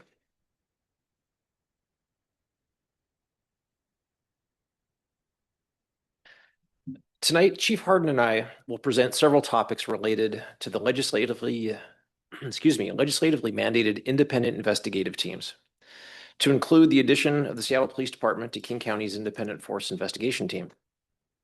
Additionally, I'll provide a little historical background on the teams, the Lake Forest Park PD's role on the King County team, and some upcoming changes for us in 2026. In November of 2018, I-940 was passed by the voters. This initiative aimed to establish higher training requirements and law enforcement accountability standards, particularly in the areas of deadly force and other force options, de-escalation, and tactical medical training for officers. Also, prior to the initiative, investigations had to reveal an officer acted with malicious or evil intent during a deadly force encounter to prove a criminal action occurred. Now, we judge these encounters using what's commonly referred to as the reasonable officer standard, which means simply that a similarly situated officer, knowing all the same facts and circumstances at the time, would act in a similar manner. The following year, in 2019, the use of deadly force by a peace officer was codified. This modified how we respond to and weigh the use of deadly force by police. Under current standards, an investigation by an independent and uninvolved agency or investigative body is required anytime a use of force by a law enforcement officer results in death, substantial bodily harm, or great bodily harm. In addition to the standards laid out in the RCW, the state legislature provided the independent investigative teams with a best practices framework for how we conduct these investigations based on 5 guiding principles: independence of the involved agency, transparency via our non-law enforcement community representatives who have access to the investigation and receive regular updates, communication with the involved individual's family through a family liaison, and as well as communication with the public through weekly press releases. Credible processes as established by the Criminal Justice Training Commission that are standardized for all agencies, and credible lead investigators that are vetted by their agency, the Training Commission, and non-law enforcement community representatives. These investigations are complex. And it's important to remember that not only is there this investigation by the force investigation teams, but there are going to be other concurrent investigations. So there are typically 3 concurrent investigations when a use of force triggers an independent investigation by an IIT. There will be typically an administrative investigation by the involved officer's agency to determine if the use of force followed their policy and training standards, a potential criminal investigation into the involved subject's behavior that resulted in the use of force by police, and finally, the independent investigation into the officer's use of force. And it's critical that we understand that these investigations are criminal investigations into that conduct. These are not administrative in nature. Currently, there are 13 agencies involved with the IFIT King County team, and we've built a strong investigative partnership with these agencies over the years. The professionalism of these investigators is unparalleled, and it's been a pleasure working with them, despite the truly horrific incidents that we're tasked with investigating. Our department has participated with IFIT King County since the initiative began.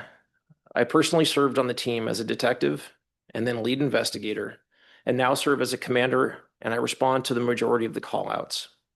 We also have 2 detectives currently on the team, and in 2026, we're looking to add 3 more detectives from our staff and to certify one of them as a lead investigator. It's important to understand that most of these are not full-time detectives, as they have a responsibility to perform their primary functions as law enforcement officers for Lake Forest Park. However, when called upon to investigate these tragic scenarios, our members have yet to fail to respond to an incident in a timely manner. As you can imagine, this places a burden on our staff, which is why a robust investigative body is so important. Thank you for your time.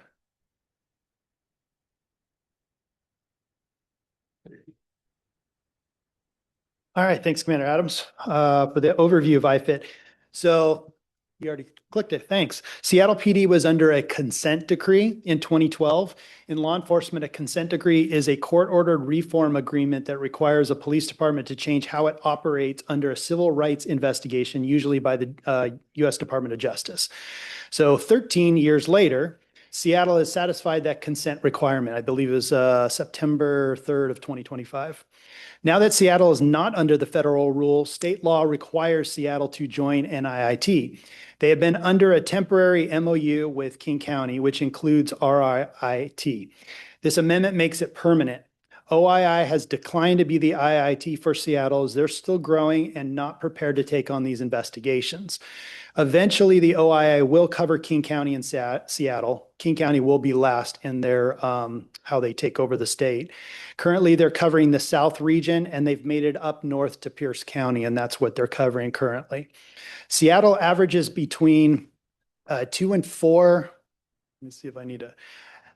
Seattle averages between 2 and 4 uses of force per year that would require IIT activation meeting state law. And we went back just prior to COVID and looked at all the numbers, and this is with Seattle meeting those that criteria of state law. Having SPD part of the team will also bring considerable resources to our team with forensic resources and much more specialty focused and experienced staffing for commanders, supervisors, and detectives. So incorporating SPD and IFIT-KC would spread the workload amongst the member agencies and could lessen the impact of Lake Forest Park staff. And lastly, I want to thank Commander Adams and our detectives for being part of the IIT team or IFIT team. And so tonight I'm asking the City Council to authorize the mayor to sign the amended ILA to include SPD into the IFIT-KC team and to approve the minor changes to the ILA. I also asked the council to waive the 3-touch rule as member cities have either passed the amendment or doing so this week. So if there's any questions, I'm up for them. Okay. Councilmember Riddle? Yes. So pulling SPD into that, how large of a portion of the whole thing will they be as far as like number of officers? So let me start with every member has like the vote, one vote. And Seattle doesn't get to like dictate what the entire group does because they're the largest. Same with King County. So we all have the same kind of voting power as an executive board. That's one thing. Two, they will probably be able to designate a lot more investigators to the group, which will be very helpful to us because Commander Adams, how many do we have on the team? Do you have like a ballpark figure? Commanders, detectives, leads? Ballpark would be about 40. So with the 13 agencies, you see about 40 different specialties within there. And we struggle to find commanders and supervisors. And by adding this group, we probably can get up into the 50-ish range. I would assume that they're going to get about 10 more people in there, but it could vary.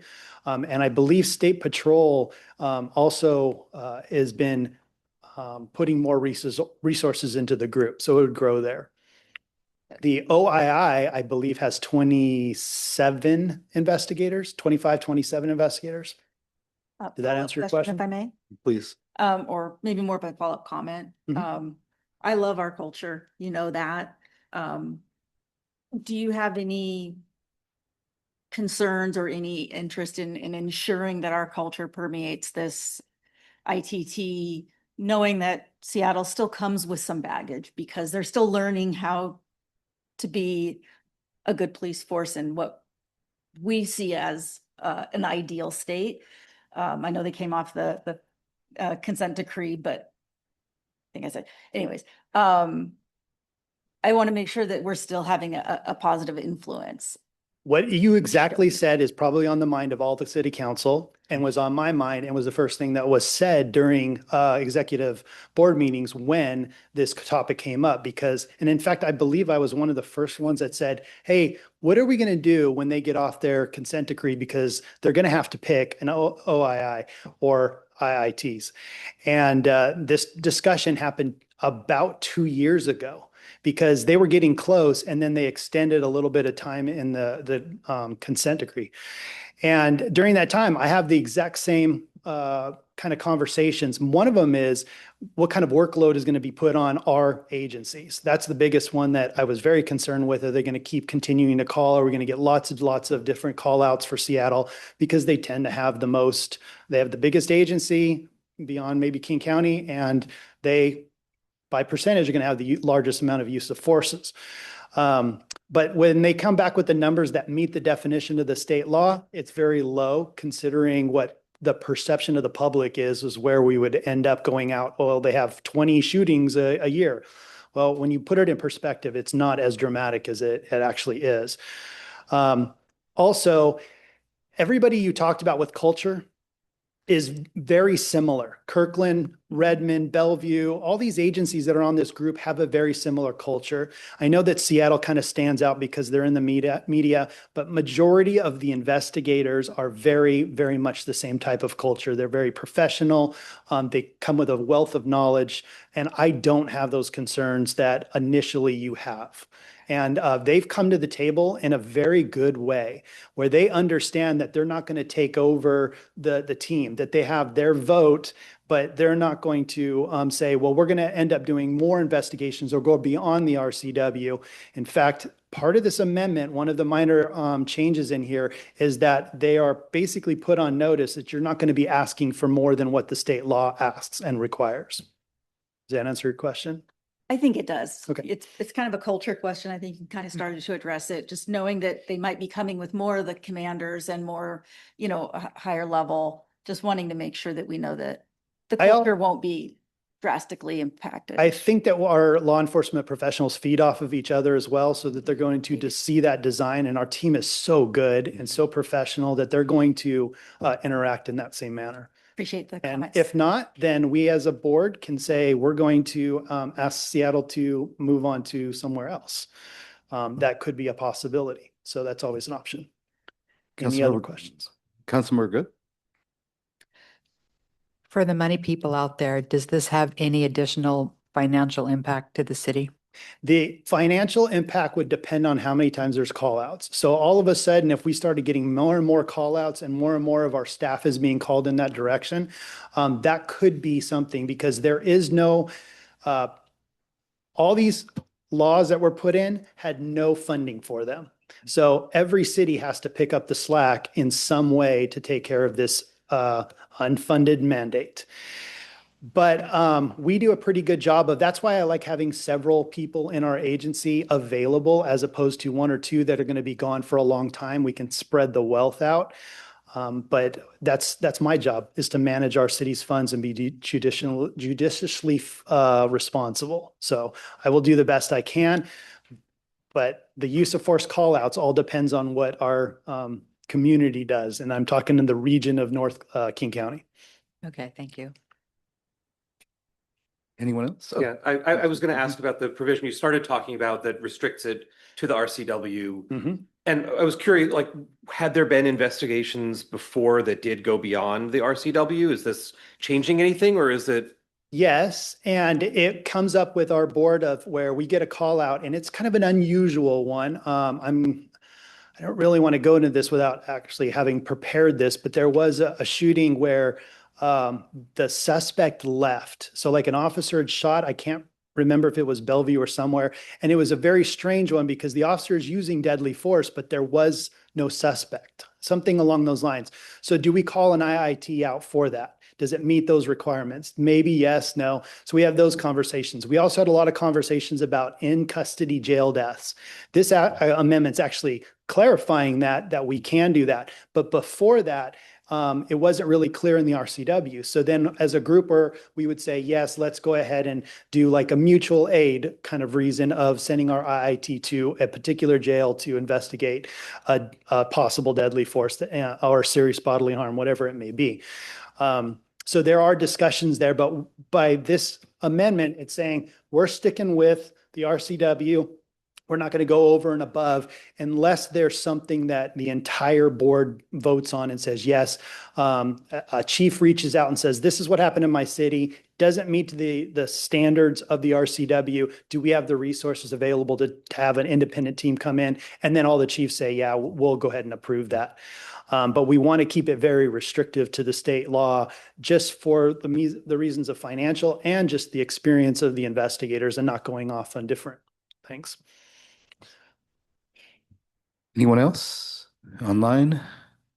Okay.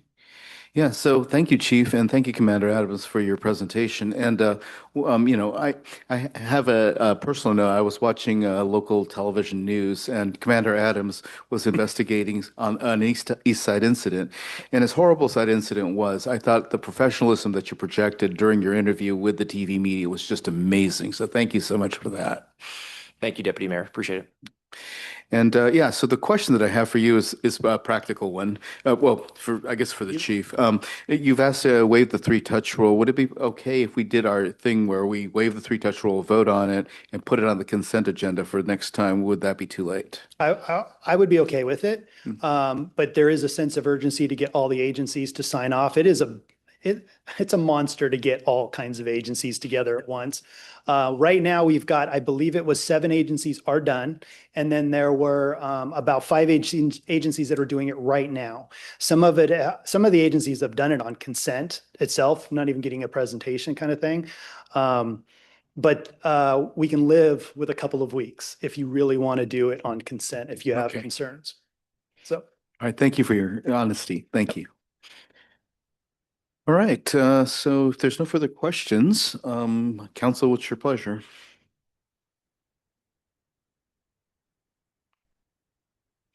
I can wait all night. Okay, Vice Chair. I could go either way. I like our new approach of not generally passing things the night of and moving it to the consent for the next meeting. I also, we talked about having this collaborative culture, and I don't want us to be seen as unnecessarily delaying a process that I haven't really heard. I think concerns people have been addressed tonight.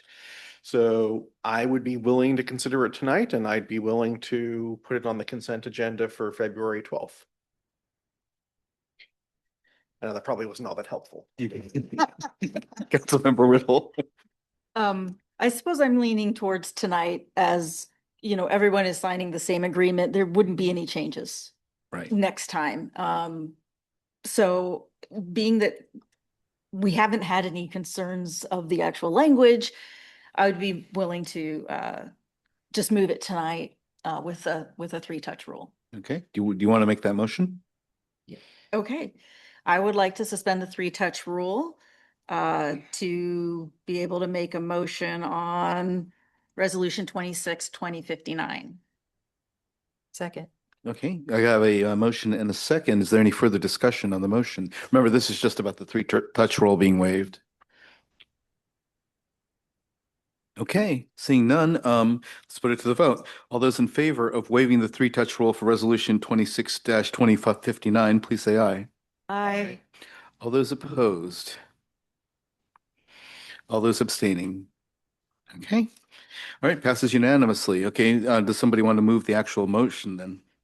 I will move Resolution 26-2059, Independent Force Investigation Team, King County. Second modification to the Independent Force Investigation Team, King County, Interlocal Cooperative Agreement, adding Seattle Police Department as a member agency. Second. All right, I have a motion and a second. Is there any further discussion? I've got one, which is basically, thank you very much for the presentation again, and keeping us basically kind of in line with what the state law mandates, as well as working within our own resources, as you so clearly outlined, is such an important thing. So thanks very much for your team and yourself as well on bringing this to our attention. And yeah, it really basically doesn't seem like it's particularly controversial. So thanks again. Thank you, Deputy Mayor, and thank you, Council. All right, so let's vote. All those in favor of passing Resolution 2059, please say aye. Aye. All those opposed? Anyone abstaining? Okay, passes unanimously. Thank you so much. All right, our next resolution, it's resolution number 26-2061, reaffirming the City of Lake Forest Park's commitment to community policing, de-escalation, and the protection of constitutional rights, speaking of which. So I think one of the things that I want to make sure of is, does everybody have the right version of this? Because there's been a couple of different versions floating around. What will we look for to find the version? Yeah, That's a really good question. I have the one that's on the dais. Okay. Yes, if section 3, there's a line that says, if possible, third line from the bottom of section 3, that is the most recent version. Right, which one? This one does. The one here does, I believe. So does the online version. Okay, wonderful. Everything's in alignment. Thank you, Clerk McLean. All right, so I think basically I'm going to ask Councilmember Rosano, who initiated the resolution, to describe it. Sure. So I probably not the only one watching the news lately and seeing what's happening in Minneapolis and anticipating that something similar is likely to happen here in the broader Seattle area and including in Lake Forest Park. And I think that there are a lot of questions in the community, recognizing that, as we've heard in a few different occasions tonight, the professionalism and the community orientation of our police department, how will that play out in the context of a situation that is I think unprecedented in certainly in any of our living memories and probably in the history of the country.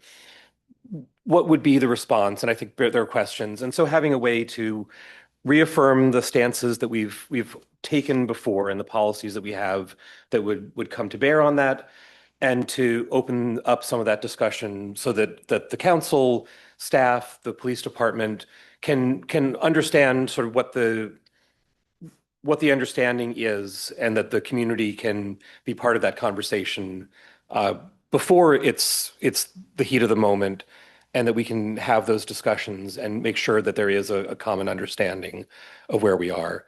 And I did want to mention it. You mentioned the public comment from Chris Clayson asking some, I think, important questions about, like, could we try this? Could we try that?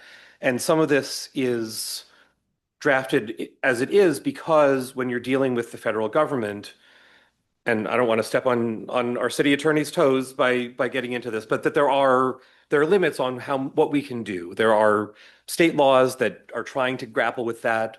There is the supremacy clause of the U.S. Constitution that limits, we can't pass laws that govern what federal agents necessarily do in our city. Broadly speaking, exceptions apply, but it's tricky. And so this does largely restate existing policies. It's not intended to create anything new so much as to restate that and explain how we understand it in this particular moment in history. And how we are hoping that this will play out, and acknowledging the death of Renee Good, who was killed exercising First Amendment rights, right to assemble, right to free speech, right to gather and petition her government for redress of grievances in whatever terms one wants to do that. That where it is a tricky situation, and is it being handled is it being investigated the way that our departments would investigate it? How does all that play out? Looking at that example, and certainly I started writing this for our previous council meeting, which was the day after she was shot. And so people who saw earlier versions of this know that I was writing hot. And because her life reminds me of so many people I know in this community.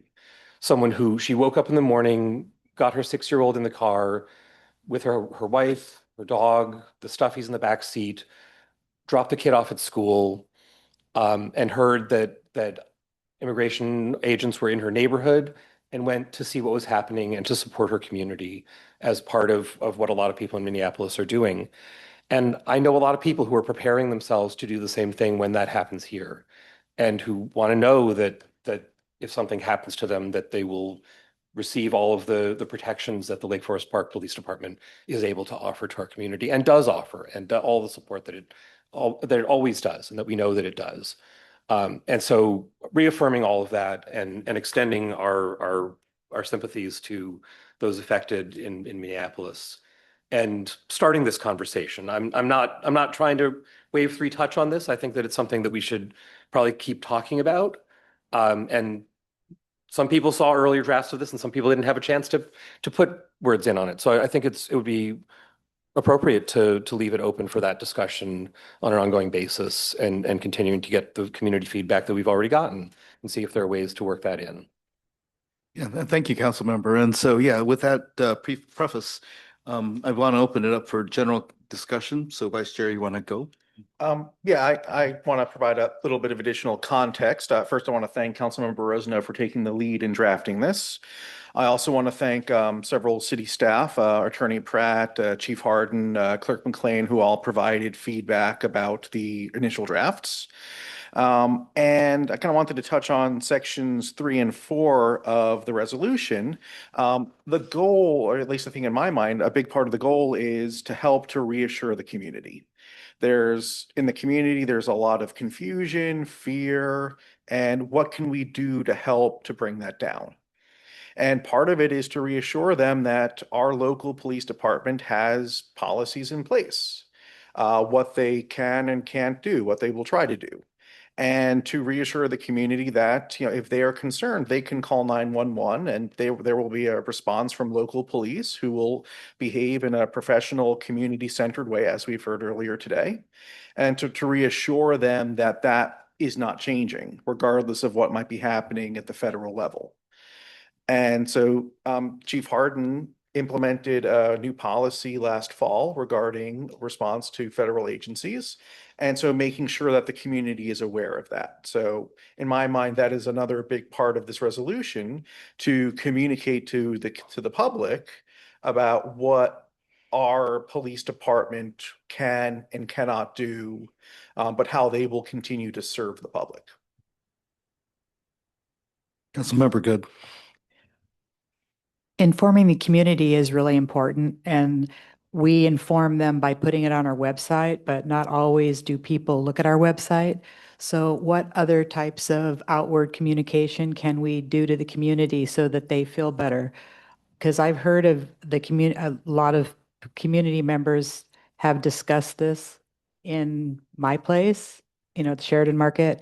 And so it would be good for something outwardly from somebody, social media, somewhere else or in multiple places, I think would be a good idea. And it would really help a lot of people feel safer.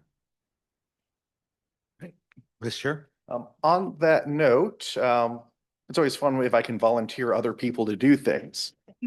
In the city of Kirkland, the mayor and the police chief in Kirkland put out a video on Facebook, social media, YouTube.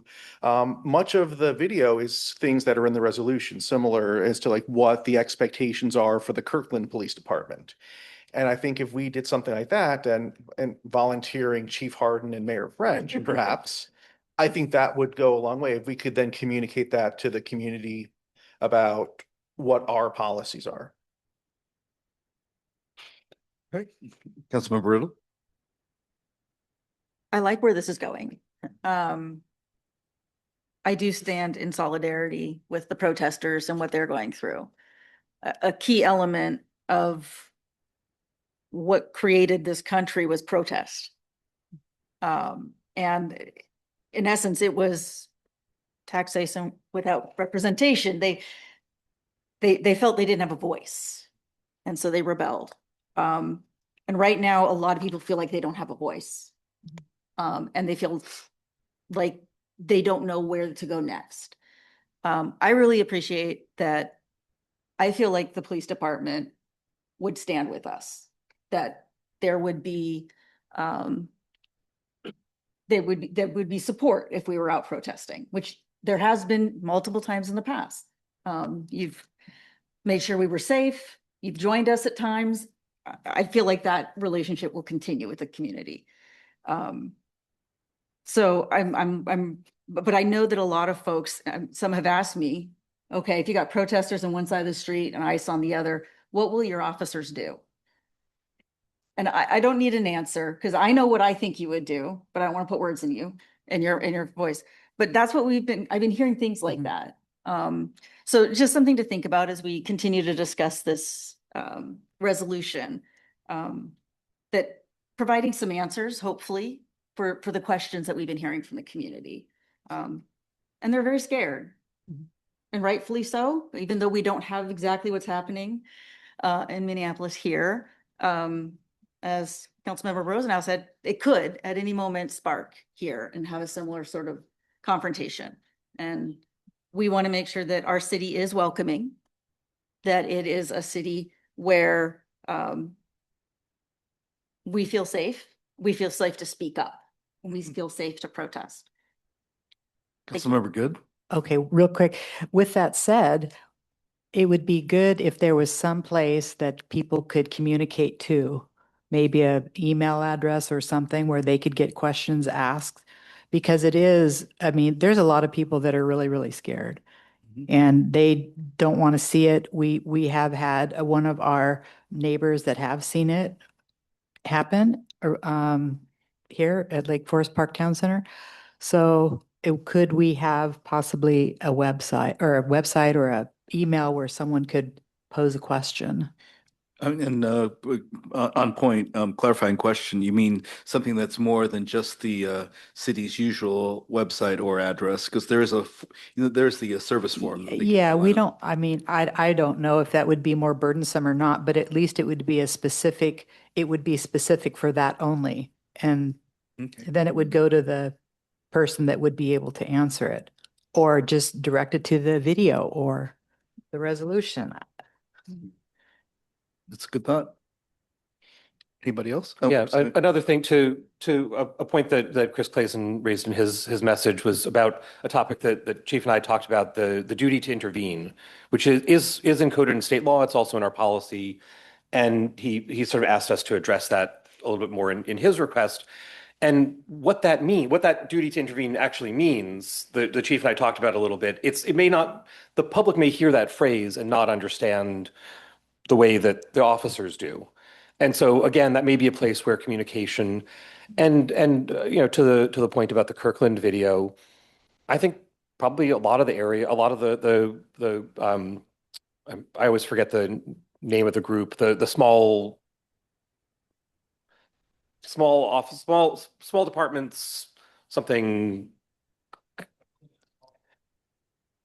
That's the one. I had the C and I couldn't remember if it was a coalition or committee or I wasn't even gonna try. So, but yeah, like I'm sure a lot of their chiefs are getting the same questions, and it may be something that we don't have to do on our own. Kirkland doesn't have to do on their own. I'm sure that the same values are animating a lot of those same cities, and the same question: what does it mean to intervene? What's going to happen if you've got protesters here and ICE over there and our officers in the middle? It's probably the same answer for a lot of those cities. Maybe it's not something that we have to solve on our own. Sorry, Councilmember Muhlenberg. Yeah, I just have a couple of comments on the topic. First, I want to acknowledge Chief Harden and our department for all of their proactive work in this area.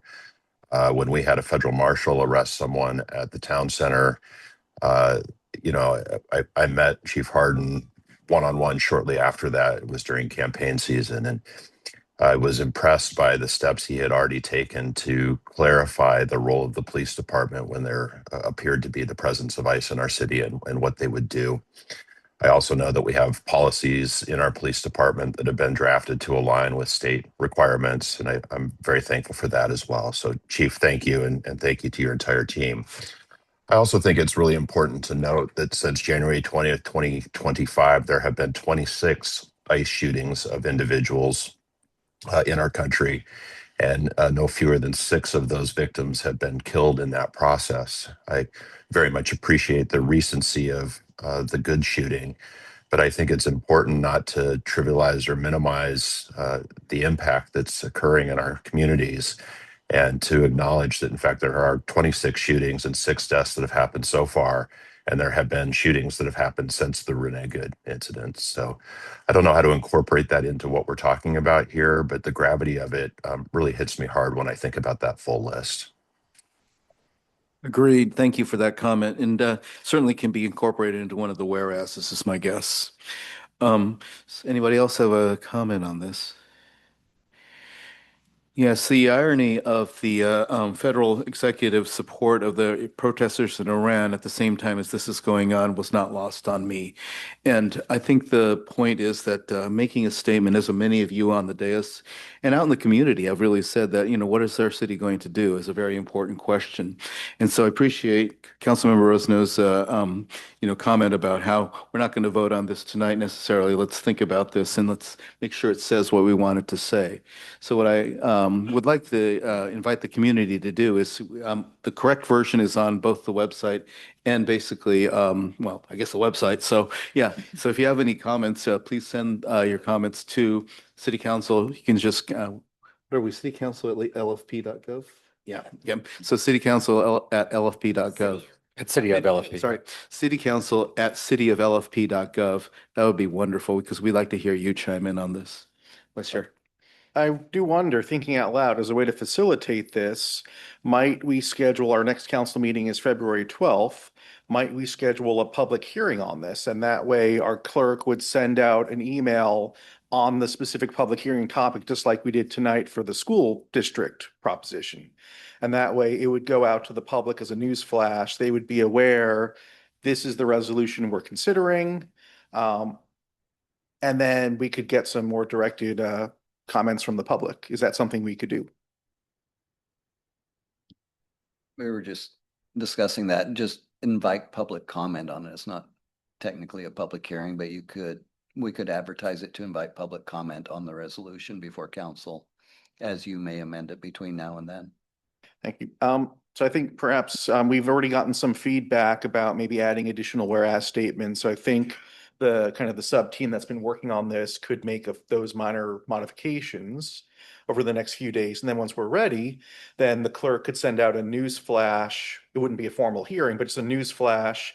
This is a topic on the February 12th meeting. We very much want to hear from the public. Does that sound like a reasonable? Sounds like a great plan to me. Yeah, okay. All right, so great. So we're going to, of course, pick this up at the next meeting. So please, basically, everybody pay attention. All right. Thank you all. Okay. Well, thank you, Councilmember. All right, so moving on. For council discussion and action, I did not list this on here because it is an internal matter, but we were going to discuss setting up a subcommittee to look at the modifications to the governance manual.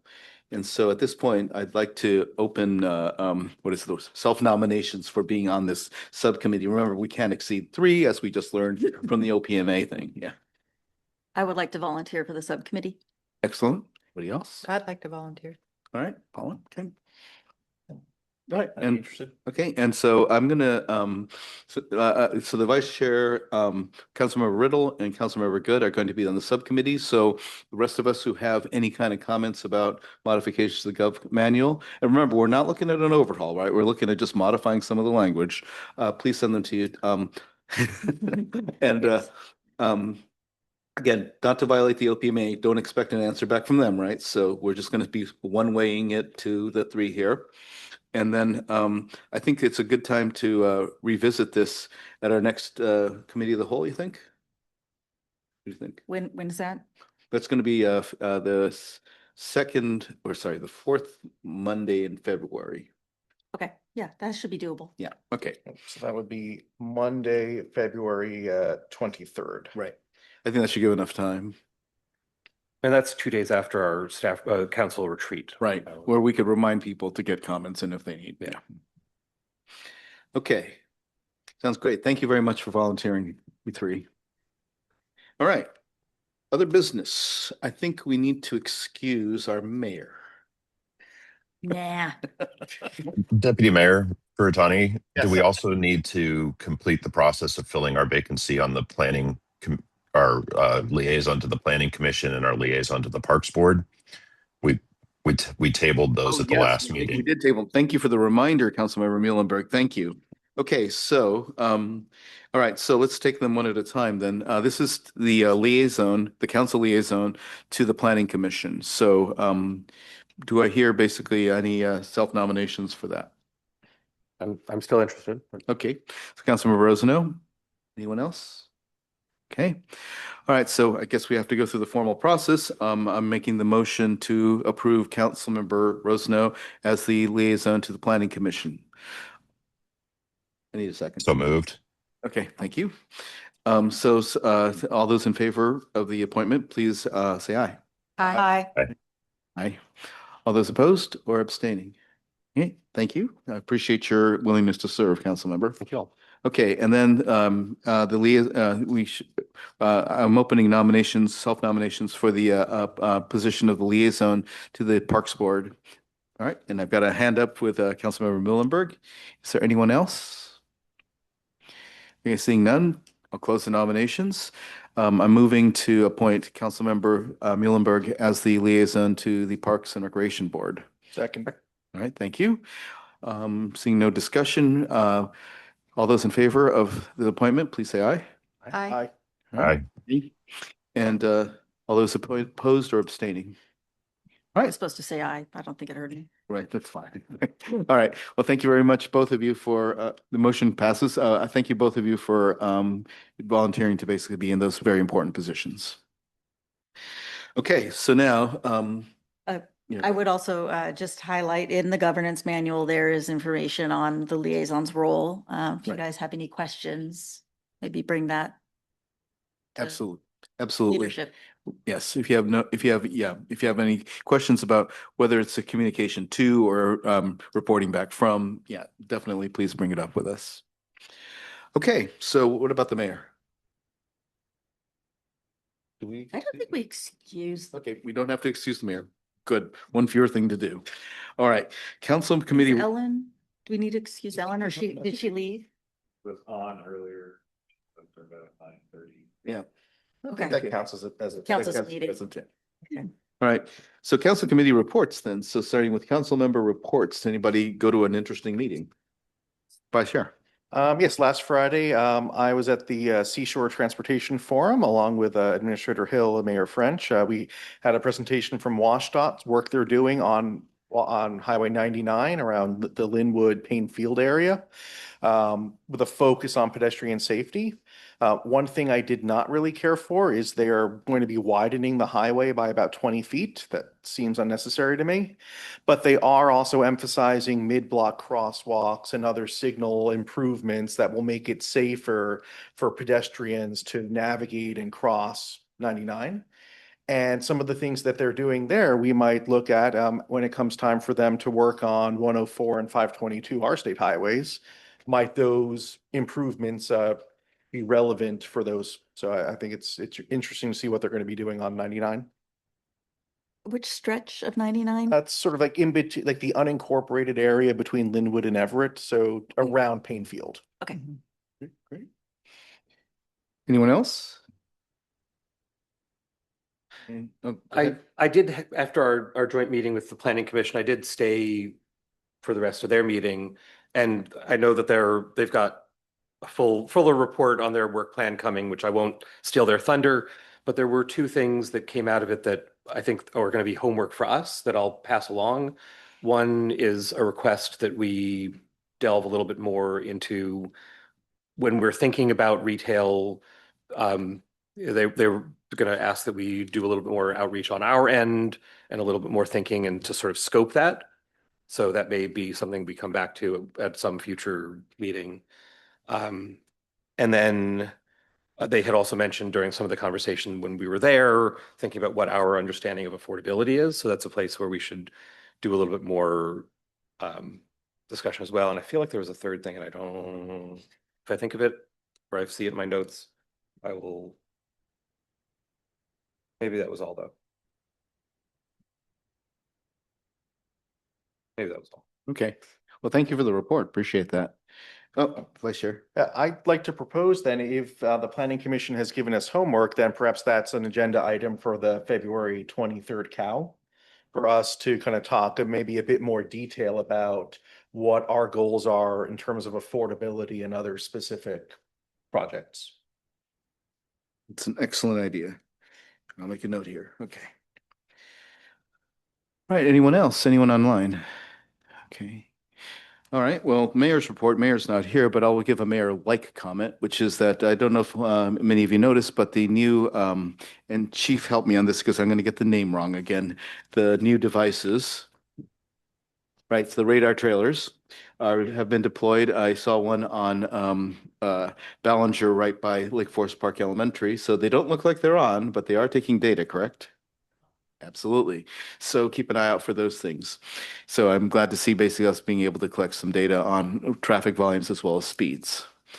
All right. And then finally, our city administrator report.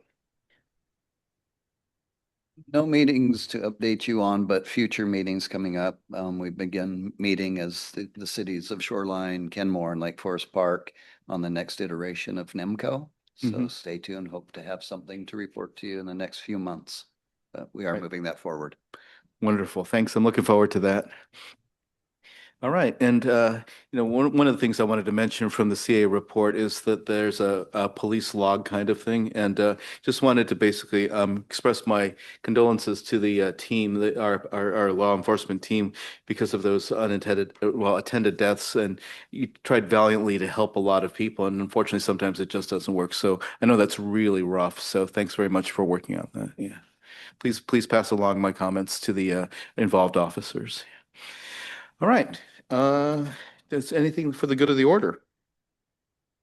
Vice Chair. Just a reminder that our inauguration party is this Saturday at the LFP Civic Club at 4:30. We've all been in all the elected and re-elected council members have been officially sworn in, but it's the ceremonial swearing in, so the public is invited to that. The city will be providing food and non-alcoholic beverages. And I believe Councilmember Good has arranged for music. Oh, yes, that's right. Thank you, Councilmember. Yeah. Thank you. All right. With that, then I will entertain a move to adjourn. So move. All right. Second. That's all we need, Do we have really. a second? All right. Thank you. Thank you, everybody. Good Enthusiasm. night. It's Oh, time. Good night. We did? When we did the, when we. I didn't hear that.